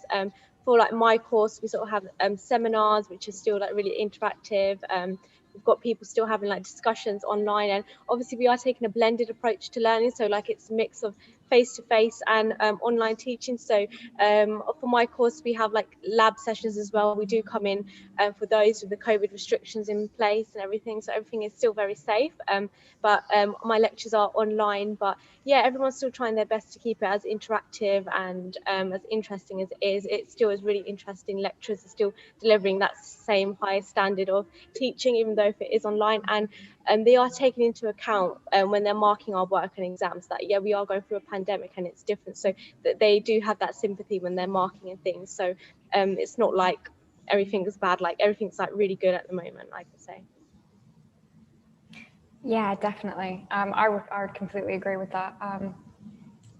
Things, although they're different, people are still striving to create the same kind of normal student experience. Like with freshers, I know, despite not being able to have the normal kind of freshers week experience, I know because I've made a few friends with freshers through my societies, and they're all saying that it's been a little strange not having that experience, but they found that people are adapting in a way that they still have the same kind of experience, although not through the same means. I don't know if that makes sense to you guys. So you don't have the kind of like on-campus events that you usually run during Freshers Week, like the Freshers Fair, where you can find out about societies and everything. I think they ran that online this year. Each of the societies were asked to create a video that they could present, which I know my societies, we had a lot of fun doing that.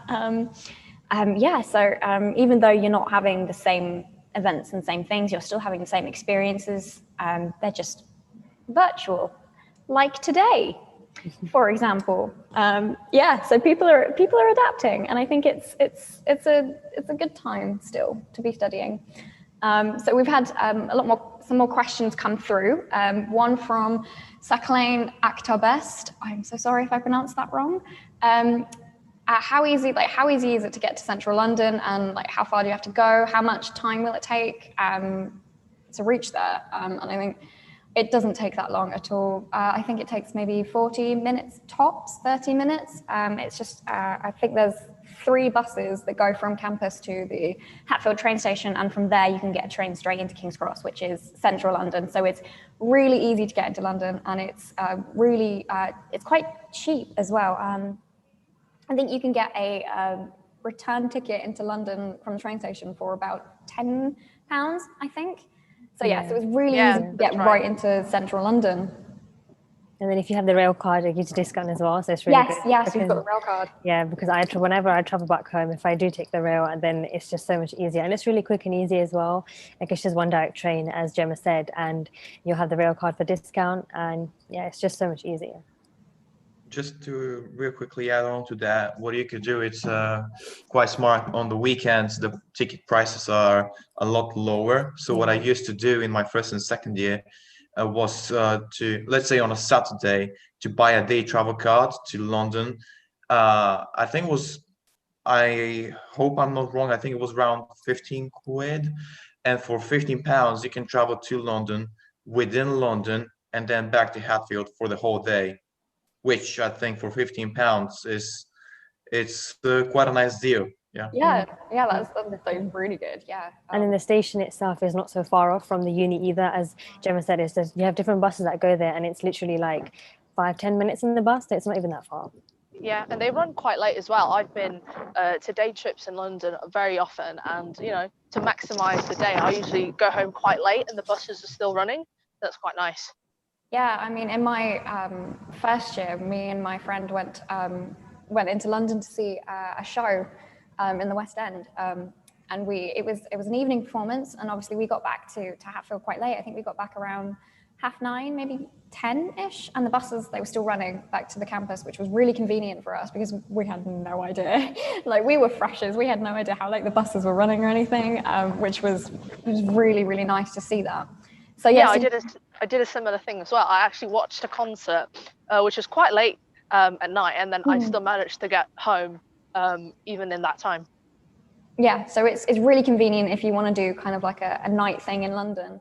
If you want to explore the sites both during the day and during the night, because I can tell you that London at night is a completely different experience to London during the day. If you do have the chance to, I would definitely experience both, and definitely do take advantage of being close to London. I haven't done it enough, and that's one of my regrets. So please take advantage of that. So I had more questions coming through. Let's have a look. One from Amabel Theophila. For international students, did you experience any culture shock when you first arrived in the UK? I think, well, Tra, do you want to go first, or shall I? Actually, I personally, I think it was fine. There's some things that I had a culture shock with, but I think it's kind of become a running gag amongst my friends. One is that usually if a British person asks you, "You're right," they're not actually asking how you're doing, they're just saying hello. And many of times I've been like, yeah, I'm okay, I'm fine, why are you asking? So that's one of them. Two, words are funny and words are different. And you will find that you don't actually pronounce things how they're spelt, which is very annoying at first. But yeah, I think that's one of the two things, language related. But in terms of culture, I think it's actually quite nice. It's quite easy to adapt to. Maybe there's some things that you might personally struggle with, but I think having friends and the uni itself being very welcoming to international students, I think that really helped, made me feel like I'm not actually alone, but yeah. Yeah, I am very much guilty of using the "you're right" as a greeting rather than an actual question. So yes. There's also lots of international food available here, and even like going to London, being a very diverse city, you'll find there's a lot of things that, little things that make you feel like home. I know I buy milk tea far too many times that I can count, and probably too much for my own good. But I do buy milk tea a lot, there's actually one in Hatfield, so that makes me feel like I'm at home. But yeah. Yeah, there's a lot of the kind of restaurants and everything. It's very, very diverse in what's around. There's Chinese, Indian, I think there's Vietnamese, there's Thai. There's a lot available around Hatfield, not just on the campus itself. And I think, this is probably a good time to expand into what's available in Hatfield in general, rather than just at the university. There's obviously food outlets that we've got is Asda and Aldi. Asda's about 20 minutes from the College Lane, and Aldi I think is probably the same from de Havilland. And the Asda as well is open 24/7, 5 days a week. So it's really, if you're more of a night person than a day person, it's really good for you. I know that 3 a.m. trips to Asda, they hit differently. It's definitely a different experience, but one I would highly recommend doing. Yeah, so you guys share what else is there on campus, because I'm on campus in Hatfield. I'm probably forgetting a lot. When I'm not in lectures, I like going to shop in the Galleria. So that's like the close by shopping outlet. It's closer to the de Havilland campus, but you can get there on the bus. There's a bus stop nearby. And yeah, it's got loads of shops in there. There's like TK Maxx, there's a body shop. There's also like a McDonald's and then a cinema in there as well. So there's like lots of things to do, go out with friends.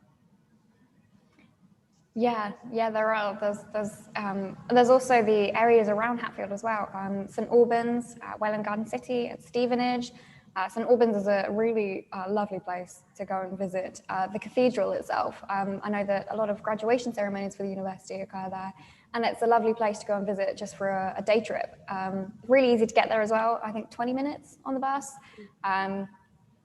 And again, with Welwyn Garden City, it's a lovely, lovely, beautiful place to go and visit for the day. So if you find yourself on the weekend just with nothing to do, just hit up a few friends and go and check out the surrounding areas. There's also Hatfield House close by in Hatfield that you can go and visit. So there's a lot to do both on campus and off campus that's available to you guys. Right, so another question that's come through. Here we go. From Gloria Guaranils. I'm so sorry if I pronounced that wrong. Is there a list of societies we can go and look at? Yes, there is. They're all listed on the Students' Union website.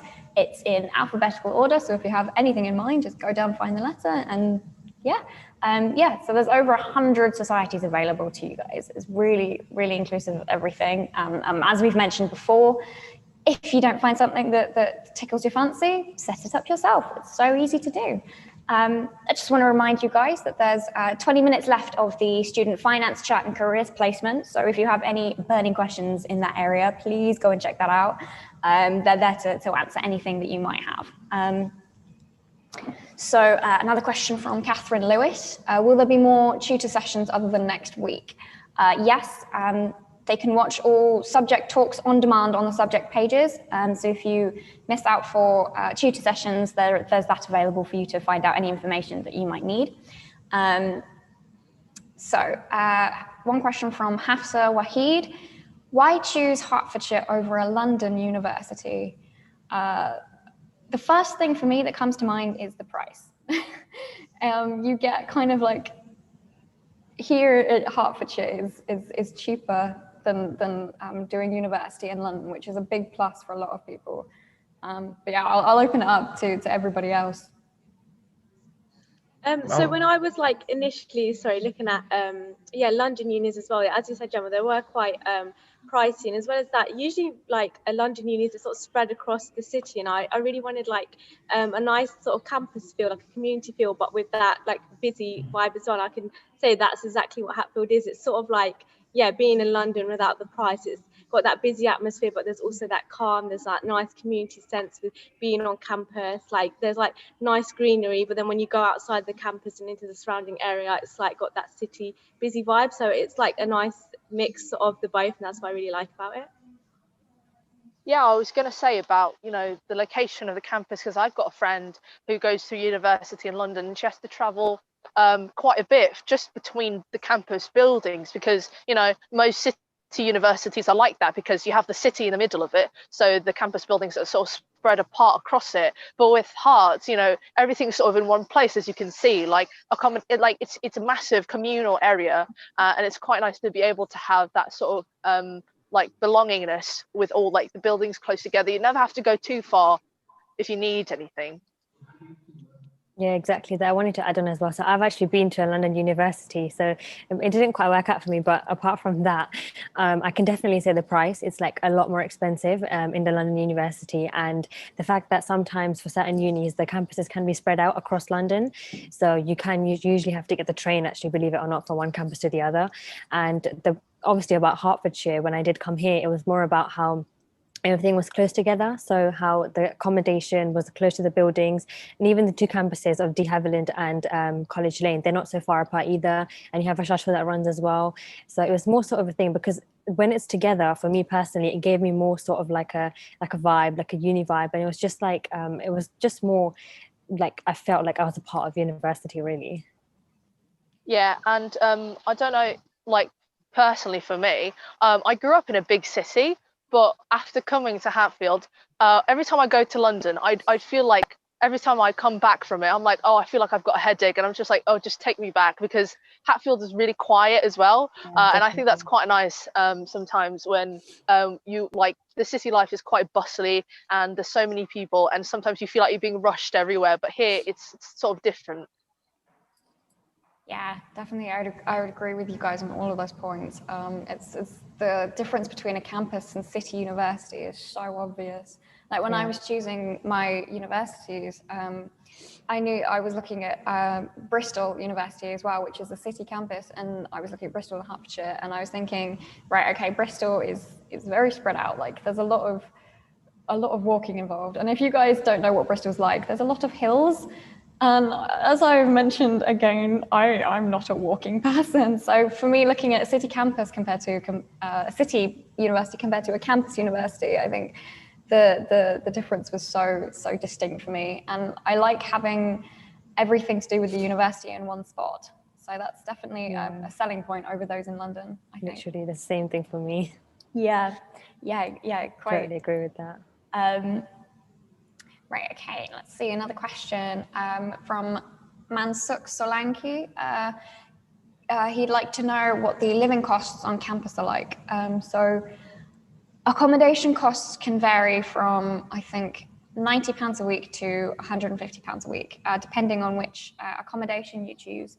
The cheapest one that we have on offer, I think, is the Telford Court accommodation, and the I think most expensive ones you'll find on De Havilland campus. But yeah, it's really just looking and seeing which one you'd prefer to live in for your time on campus. And like we've said before, Hertfordshire is a bit like being in London, but without the prices. Things here are they're manageable for a student, I'd say. Right, next question that's coming from Hafsa Wahid. If you could improve one thing about Hertfordshire, what would it be? Well, let's think. I think for me, if I could improve one thing, it would definitely be the kind of the things that happen on campus. There's a lot that goes on. The Students' Union are always busy coming up with events and opportunities for students to get involved with. They're really good at that kind of thing, but it's quite the same kind of events that occur. You get these big party things that happen with Ellie House or in the Forum, for example. But for the students who are more introverts rather than extroverts, there's less of the kind of casual meet and greets available. So I would definitely say that would be something that I would improve. Just for those who are a little more quiet, a little more shy, a little more like to stay in their comfort zone. I think it's quite a tough question because we literally get asked our feedback quite a lot of the time, and it gets taken really seriously that improvements are always being made. So now there's literally starting like online forums and things for those people that are introverted as well. So that's like literally anything you suggest, it's heard within a minute. So that's why it's really hard to think of what to improve when the university are like one step ahead and always improving things and always listening. We say like they pick up the small details and sort of expand on it, and the student union are really good at doing that as well. So it is a bit of like a hard one, because there's like little things you'll pick up, but then the next time you come to uni you'll see, oh, that's a bit changed, that's like something that's got better. So it's like they're one step ahead, and like they know what we want to improve. Yeah, that's a really wonderful point to make, is the university are really good with taking students' feedback. They really want to hear the student voice, and I think that's a really excellent thing that the university does. At this point, we've only got about half an hour left. I just want to go around and you guys just say, where you are at the moment, just to give people a last show around of what's happening. So I think, I'm in one of the accommodation common rooms at the moment. I'm in Schofield, and you can see behind me is the College Lane campus kind of spread out. That's the oval over there. On my course, I do politics and international relations. I'm a final year student, so I've been at Herts for 2.5 years now. Yeah, off you guys go. Dobromir. Sorry, go on. Okay. Currently, I'm in the Yellow House. It's more like it's a restaurant and a bar, and it's the gathering point for a lot of people.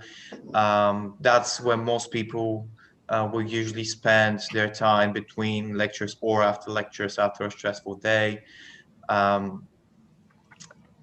Now, due to COVID-19, there's no gatherings allowed because we all have to be responsible. But when things get back to normal, we can definitely enjoy a nice meal here. So they sell, as I said before, they sell burgers, chips, all types of food. They sell soft drinks, beers. If you're into that, let me see. Yeah, I can show you around. So yeah, that over there, that's the bar. You can see that there's some nice tables behind me. There you go. It's quite spacious.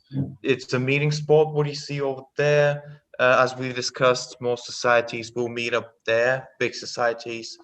What else can I show you? I think that's all about it. You can see the view from the inside to the outside. It's quite nice. The forum is just out there. Oops, sorry. It's over there. And yep, I think that's all about it, about the Yellow House. Lovely. Isha, why don't you go next?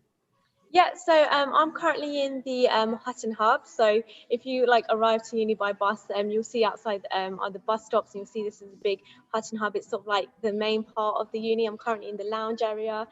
So behind me there, that's the Ask Herts Hub. So if you need any information, it's like the information services. If you have any queries, you sort of go there, and there'll be someone there to answer it for you. So the university is really good at like helping you, dealing with everything, and making you feel really comfortable. As well as this, upstairs we've got the student wellbeing services, we've got counselling services. There's also the medical centre in here. We've got the student union offices here as well. So if you need like impartial advice about academics, or you're just looking for a job or something, the students union will help you here too. And as well as this, we've got the career services here too, so they can help you with your CV and interview tips, as well as occupational health. Thank you. And Jamisha, go ahead. So I'm currently in the Enterprise Hub, and this is on the De Havilland campus. So I'll just show you around a bit. It's sort of an area where you can actually study, and then you can actually chill out as well. It's actually opened up this year in April, and there's just a shelf with some books, and then there's stairs to go upstairs. We have more things on the other floors, and then that's the entrance just near there. And then again, there's more things. And then there's actually a cafe there as well, so you can get food and drinks, and then further seating over there to have a seat and study, or anything that you'd like to do. It's actually a really nice area because you can chill out. There's actually sofas as well that are really comfortable, because I'm sitting on one right now. And you can actually study here. You can just chill out with a couple of friends if you have a break in between your lectures. And it's actually really nice, especially the fact that it's just literally opened up this year and that it's newly built. It's really, really nice. Great. Andrea, whereabouts are you on campus? I think you're about Yeah, accommodation, aren't you? I'm on College Lane. I'm an accommodation. I've made my full loop. Here's the common rooms. Over here has the oval. Sorry. There you go, that's the oval. And some fields for where people do sports and basketball and all that. And you can see over there, the little green building is the science building that I just showed you before, and the LRC right in front of it. And if you go down this road, it will lead you to where the Alley House, the Forum, and the Hutton Hub is. So yeah. Brilliant, thank you. And finally, Tra, would you give us a little show of where you are on the de Havilland campus right now? So I'm once again in the street building, which is I'm in a common area for the Havilland students. So basically we all have like sofas, so just places for you to have your lunch or you to relax with your friends. And right over here is actually a lecture hall. It's a big lecture hall that can contain up to about 100 people. It's where I used to have all of my lectures. Even now during COVID, we still have face-to-face sessions sometimes. And just a little bit up here, we have the office of the business students of the business school. Sorry. This is also another lecture hall. And we have some kind of like small spots for you to have some private place with your friends as well. We even have like vending machines where you can get like your last minute snacks. Just sorry about that. Just right here. So that's the vending machine. So this is the office for Askerts on the Avon campus, which is essentially the place where you go to for any kind of like inquiries if you want to ask the staff or the teachers or the tutors. And we also have a booth for Job Club. I'm not sure if you can see that. So we have pin boards of all of the job advertisements and leaflets. So if you want to have some kind of like idea about what jobs are available on campus and off campus even, here are some kind of like leaflets that you can get some sort of less like information from. Brilliant, thank you so much, Tra. Yeah, so that's only like a glimpse of the kind of spaces available on campus. There's so much more to you guys, and I really encourage you again to go and check out what else is available on the Life at Hearts website. That's a really good place to find places on campus and things like that. So one question that's come through from Precious, and if that's a Lord of the Rings reference, I love you for that. What's the nightlife like? The nightlife on campus is really good. They ran every week. They do events such. There's one called Global Beats, which they ran I think it was Friday night on campus. They also do things called Cheeky Wednesdays, which is their local club kind of thing. Both the Style Bar and the Attic are spaces for social events that are in the Forum. They are, the Attic is a kind of a mini venue that's available for those kind of like club social events kind of things. It's also available for societies to book out for their own events. I know that the Drama Society have run their annual Oscars Awards ceremony that they do at the end of every year. They run that in the Attic previously, so that's a really nice place. And the Style Bar is where they run events such as karaoke in there at times. And it's such a, although we can't show it to you today, I want you guys to know that it's a really, really just chill kind of atmosphere to be in for those kind of social events. So that's, and those two spaces themselves they're being extended to increase capacity. So hopefully once things with COVID-19 have settled down, they'll be open and they'll be able to expand and put on so much more for you guys that will be available. So and I know that I've definitely had a lot of fun with the social events with my friends. I don't know if you guys have any experiences that you'd like to share. I know that I've definitely got one from a lot of great memories from the karaoke events that we had. As I said before, I was absolutely addicted to doing it, and the Drama Society would every week at karaoke they would go down, and we'd sit on the front table, and there'd be a group about 10 people every week just constantly there, and you would just be expected by them. The people running the event would just kind of if nobody turned up, they would just send them a message being like, yo, where's the drama society? So it's really, the people who do it are really friendly as well. And they really strive to put on the best social events for you guys. So I'd really recommend the nightlife there. Yeah, definitely. I just wanted to add on to that, like, go because ahead. I attended quite a few events in my first year as well. And obviously the Forum is one of the places in the attic, which is in the Forum where they hold the events. And it's actually really good. And the fact that it's so close to accommodation, obviously, if you're living on campus, is one of the things that I definitely have to mention, because in winter when it's really cold and, you know, you're just out of an event at like 3 or 4 a.m. and then you're just like less than 5 minutes away from your room. But yeah, definitely the nightlife is really good. Yeah, so we're gonna move on and ask another question now. One question's come in from Sophie Rainbird. Do you have to know anything about the societies to join them? Absolutely not. You can be completely clueless and still join the society. I mean, one example I can give you is I helped start up the Creative Writing Society because writing is a particular hobby of mine. But I don't do a creative writing course or anything. I did politics, so like my expertise on creative writing itself is very low. I do it for fun mostly. So joining that society and going along, and they were running kind of like workshops on how to do different things, from writing, from world building to structuring poetry to all kinds of things they were running. And yeah, so I didn't know much about creative writing. I helped them set it up and I popped along, and now I know a lot more about it. So you really don't have to know anything about the society to join them. They're very open and very welcoming to anybody who wants to join. There's always something for someone to do. Definitely, there's a lot of opportunities. Yeah, so we've only got half an hour left. So I just want to remind everybody to take advantage of the things that are available. The Meet the Tutor sessions will be running from today through to the end of the week. So definitely go on and book your form. You can find them at the bottom of the page. There's a really good opportunity to find out who you'll be learning from next year, and also like see who you'll be interacting with on a regular basis. So I really encourage you guys to take advantage of that. One question's coming from Arifa Rahman, which is asking, does the university have prayer rooms for Muslims? And I think that's a really good question.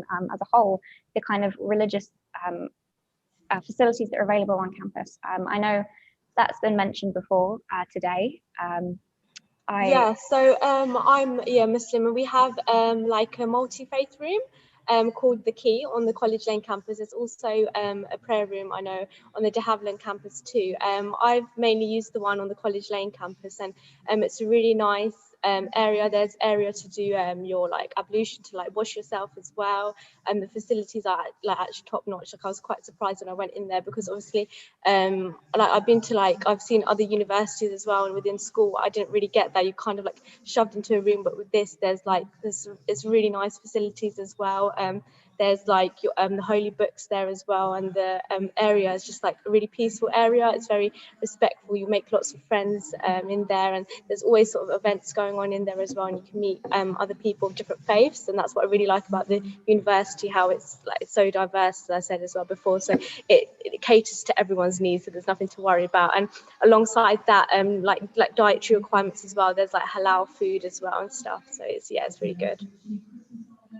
Yeah, the chaplaincy is really good at being there for people, even if you're not religious at all. It's really good at being there for offering another space for support, which is really good. I know that my friend, he's a Christian, but he hasn't been a Christian for a while, but he's recently gone back to it because he's found that the chaplaincy has offered a really good form of support in that area for him, and he's found that really encouraging, and it's really helped him. So yeah, it's really good facilities available for you guys. And yeah, so there's been a lot of questions about campus tours coming through.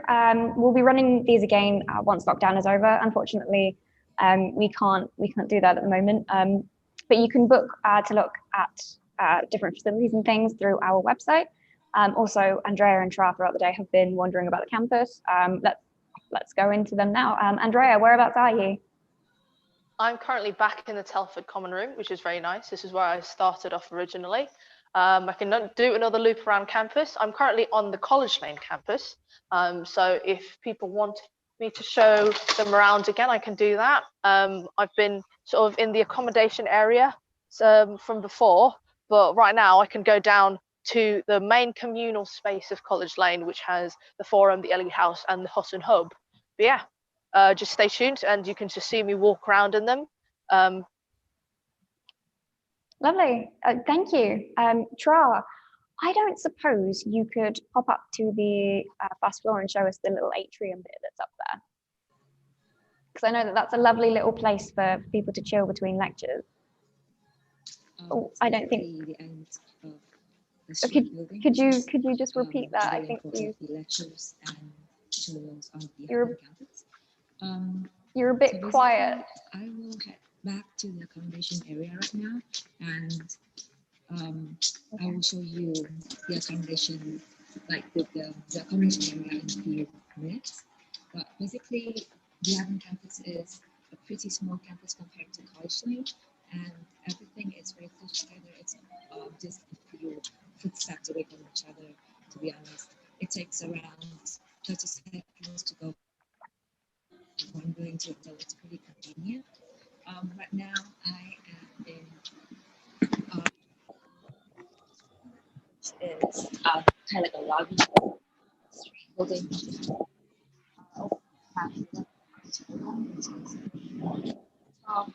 The welcome top events happen, and it's currently closed right now, but excuse the sound. I'm going to get out this in a few seconds.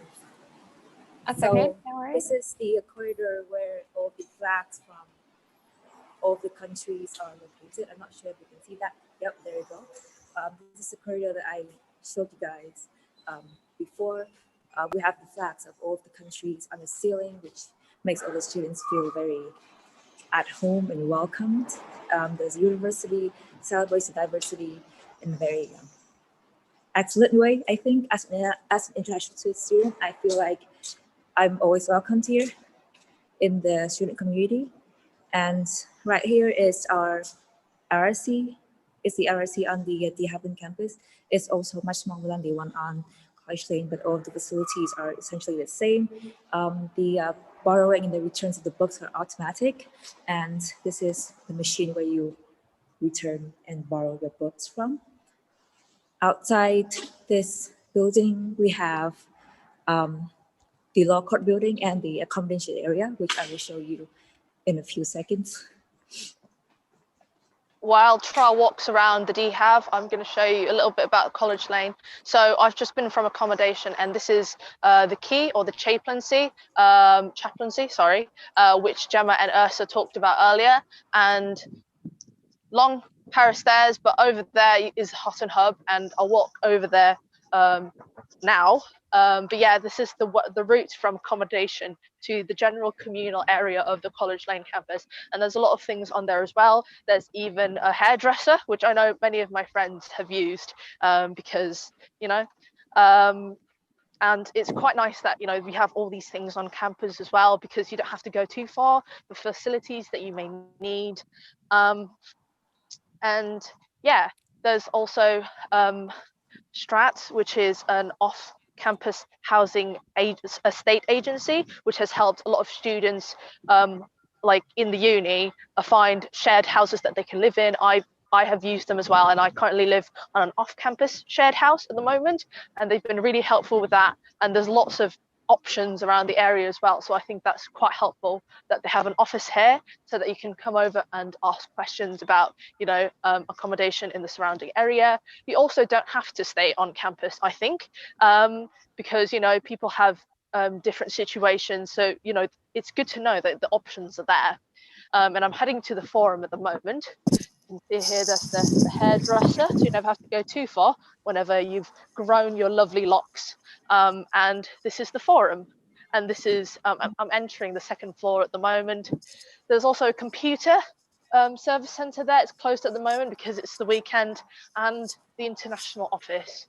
So I'm walking into the forum at the moment, and this is the second floor. And most of the events are held in this big room that I can't enter at the moment, but it's a big sort of open space area. You go in through those doors, and they hold career jobs fairs and the night activities there. There's loads of different parties that happen. The forum also has the cafeteria, which you can overlook from this second floor at the moment.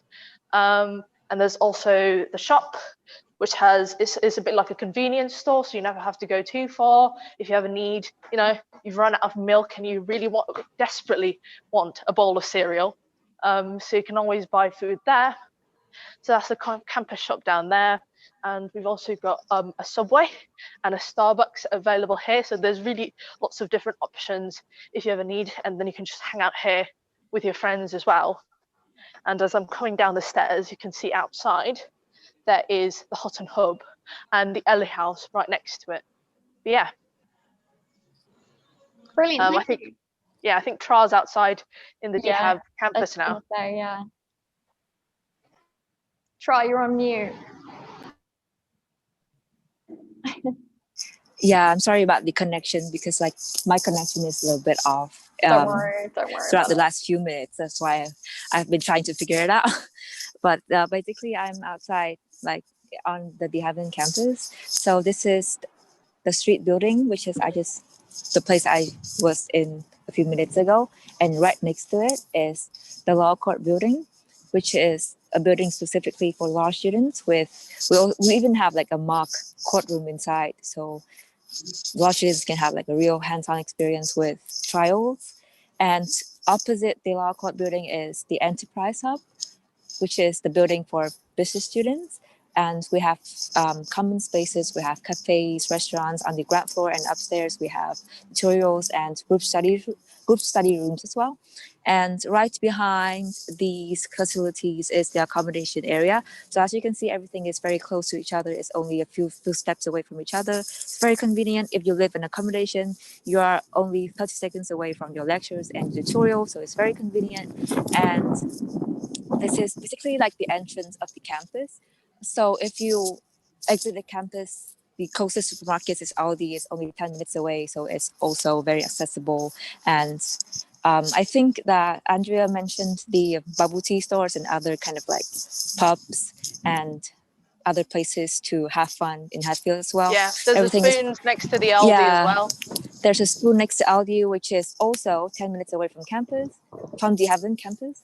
So it's very convenient. Next to that, we have an Asian shop, we have Aldi, we have a few restaurants, we have a bubble tea store, and the Galleria is only 5 minutes away from the Haven campus.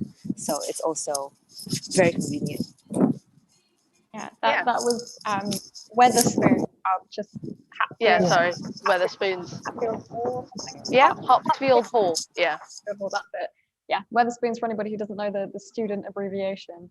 Yeah, and I'm at the bus stop at the moment. You can see iconic pink and purple bus passing by.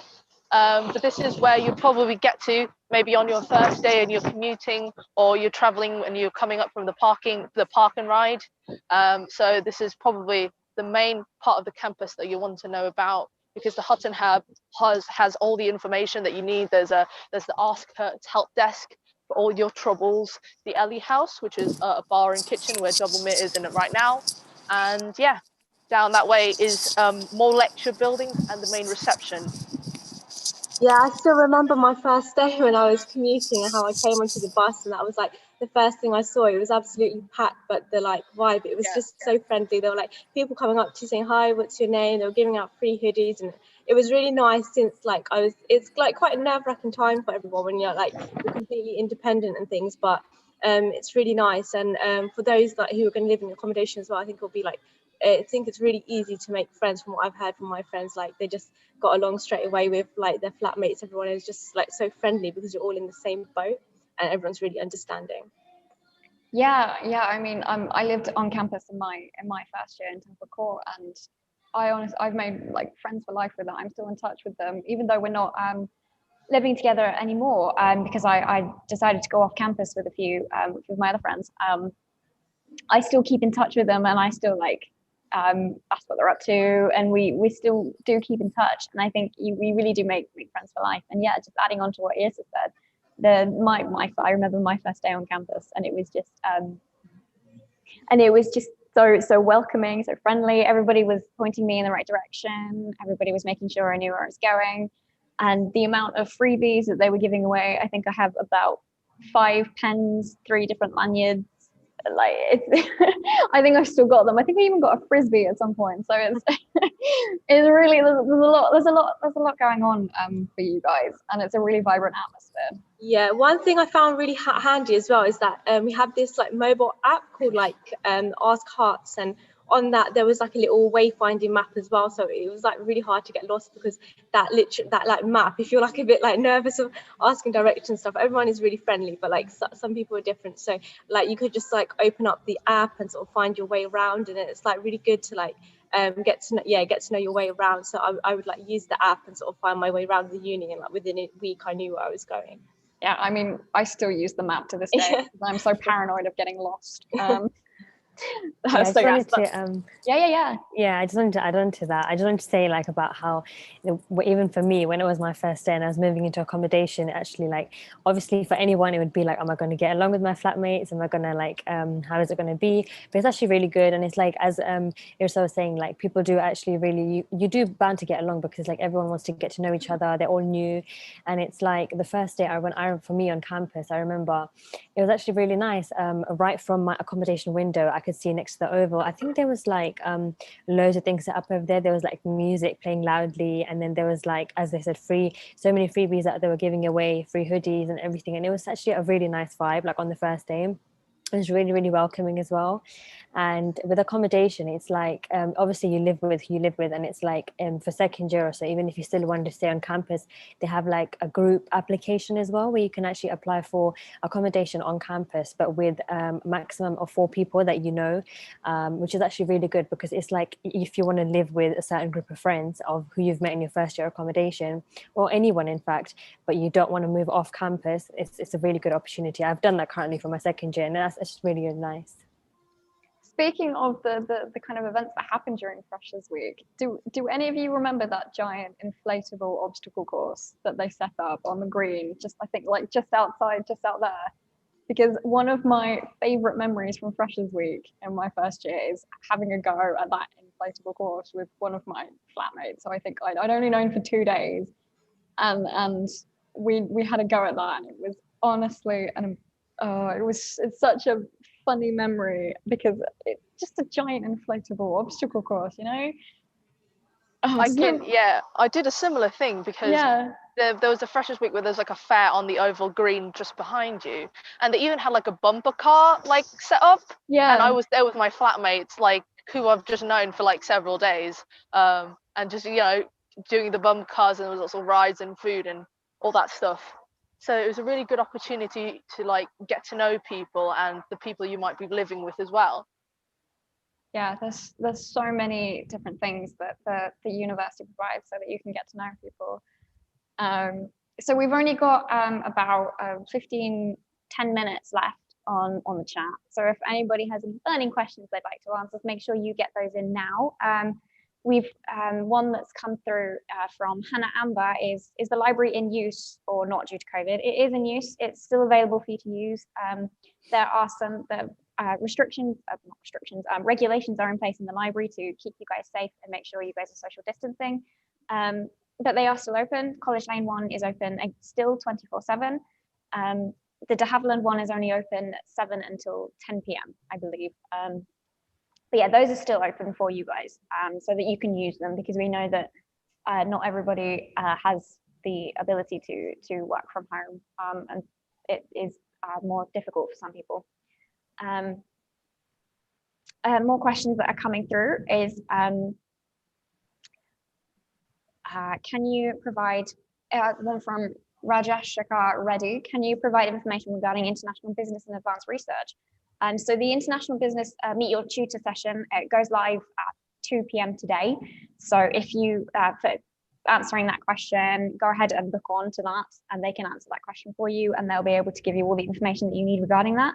And on top of that, please do book your Meet the Tutor sessions. They are a really, really good opportunity for you to learn, for you to see who you're learning from, and to also see who you'll be interacting with on a regular basis, and learn all about the course of study that you'll be doing, and yeah, everything you need to know about that. So please, please, please make sure that you do that. Yeah, so more questions coming through is, where are your favorite places to eat? That's a good question. I quite like that question. My favorite place, I think, definitely Ellie House. The food there is really good. They offer things from burgers to pizzas to just like pulled pork fries. It's really, there's lots to choose from. And it's a really great, like you can see Dobromir is in there now, and behind him you can see that it's a really lovely chill place to hang out and to chat with friends. I think I've mentioned before that in my first year, my friends, every Wednesday we would go to the Ellie House and we would have lunch there, which was a really nice thing to do. Obviously it's not open at the moment, but I'm sure once things calm down it will be open again. You guys will get to see everything that we'll be talking about. I think that's one big thing I like about the campus is how many food places there are, and I personally like the Cafe Raw in the main reception, because it's really close to the FMM, which is the Film, Music and Media building. So I could just pop down there to lunch, and if I haven't got time to make lunch or I don't feel like going back to my accommodation, I just sit there and have lunch with my friends. And there's a lot of little like food cafes are spread throughout campus. You never have to really go far in order to get a bite or something. Yeah, that's what I really like about it. I'm usually in the LRC in College Lane in the downstairs cafe. It's got like really like cozy seating, and it's got like some nice hot drinks and food there. So I like spending my time there. And in the LRC things, they've got these like booths as well where you can literally just lie down and take a nap if you fancy. Yeah, they're so comfy. I really like taking advantage of that. I think it's really, really good.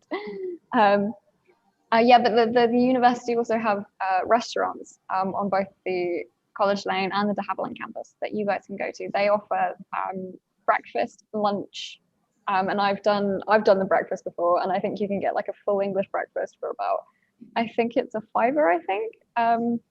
I haven't done it since my first year, but it's really good quality as well, and they do a lot of it's very diverse with the food they offer. So if whatever you're interested in, they do halal, they do veggie, whatever, they cater to your dietary requirements as well. So yeah, I think there's like a rotation of food every week, if I'm not mistaken, because I've been to the cafeteria many times, which is in the forum, and there's always new food on every week, so you'll never really have to eat. It's a very big variety of options. Yeah, definitely. So we've only got 10 minutes left on the stream, unfortunately. So I would really love to just finish off asking all of you what your favorite thing about Hertfordshire is. So I think we'll start off with Dobromir. Okay, I'm not on mute. So if I have to think of my favorite thing about the university, that would definitely be the opportunities that you're being presented with. The university definitely supports you really well with your placement. If you want to go for a placement, they will assist you in every way possible with well, they can check your CV, your cover letter, they can help you with the application process. As an engineering student, practical experience is very important for me. That is why I am really enjoying my time with the Formula student team. Another thing that I would like to mention, again, as we've mentioned, is the position and the place of the university itself. The fact that you're very close to London, but you're not paying London prices. So you kind of get the best of both worlds. Lovely, thank you. And Irsa, if you'd love to go next. Yeah. I know I've probably said it a lot throughout the stream as well, but anytime someone asks me this question, I always say it's like the diversity and inclusivity of the university. Whenever you go around, there's always someone like you. There's so many societies. It's so multicultural, and it really makes me feel at home. I like to say home is where hearts is, because it really does feel like home. It's such a friendly atmosphere, and that's just what I really love about it. It's just literally unmatched. I think you have to be here to really feel it, and I hope you guys do come and experience the really nice experience. Lovely, thank you. And Jamisha, if you'd love to go next. Okay, so for me, I think there's loads of things that I really do like about it, but if I was to say a couple of things, not to make it too long, so I really like the fact that like how it's just laid out in general, because it just really gives that actual university vibe. When you're here, you feel like you're in university, whether it be the students, the buildings, or the campus, the way it is, and then the support as well that you get. So it's like if you do need help with anything, whether it be your module, your course, or anything, there's always help available. You can always contact someone or the other. So that I feel like is really nice. And as Dobromir said, it's like it's like having best of both worlds, because it's like you're close to London, so you can go there anytime, but then you're not paying the price of that. So definitely that has to be a win. And also the fact that I'm not so far off from home either, because obviously I come from London as well. So it's just I feel like it's a university where you can make the most in terms of experience and just being here, but then the fact that you're close to places like London where you can also go and explore, especially if you haven't been to London. So I feel like it's just the whole thing about where it is and just the university in general. I love it. Brilliant, thank you. Andrea, if you want to go next. I do quite like the close-knit community. I think the place makes you feel like it has. I've made very good friends on my course as well, and we've used many of the facilities to hang out and everything. And I think personally speaking, for my own course and everything, I think we're really well equipped with the facilities and the knowledge that we need. It's really cool because like my lecturers are really helpful when it comes to my course, and they've worked on some really cool things. Like I'm being taught by someone who's worked on Harry Potter and the Narnia movies, so I think that's always really cool to remember. But yeah. Thank you. And Tra, if you'd love to share. Tra, you're on mute, Tra. I think that Zoom just like automatically mutes me, because like I swear I didn't press mute.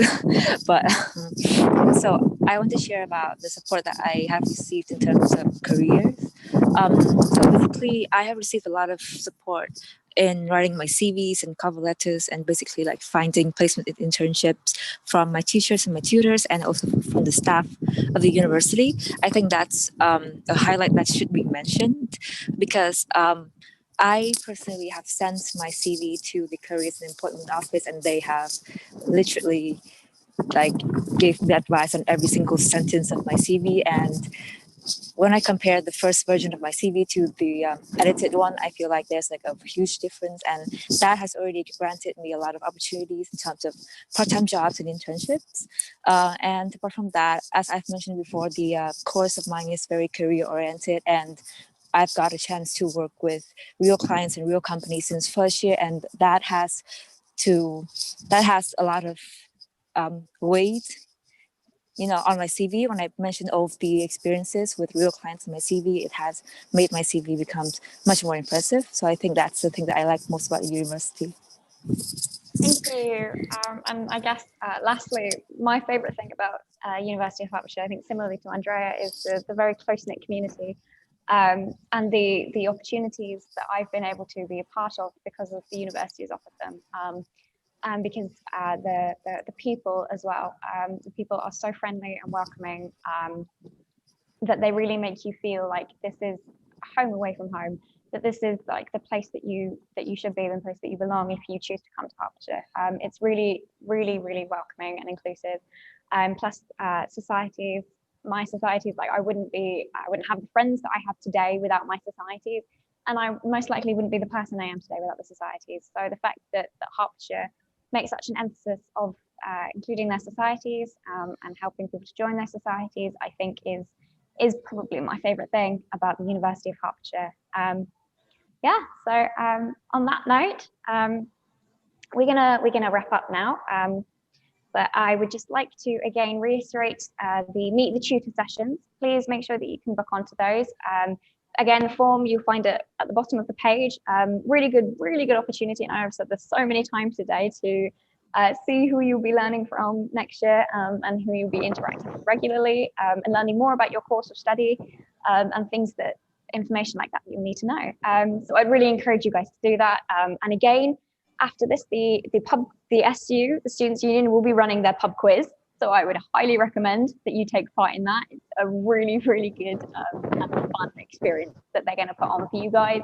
And yeah, so I really hope that you enjoyed our virtual open day and that you found it informative and helpful, and that it helped you make a decision. And I would really, I think I speak for everybody when I say we're really looking forward to seeing you here on campus next year, and we really hope that you choose the University of Hertfordshire. So again, thank you all for coming and attending. We hope you had a good time. I'm sure, and I know that I've had a good time running this. So yeah, so thank you all again, and goodbye. Thank you. Bye. Thank you, guys. Bye-bye. Thank you. Thank Bye-bye. you. See you.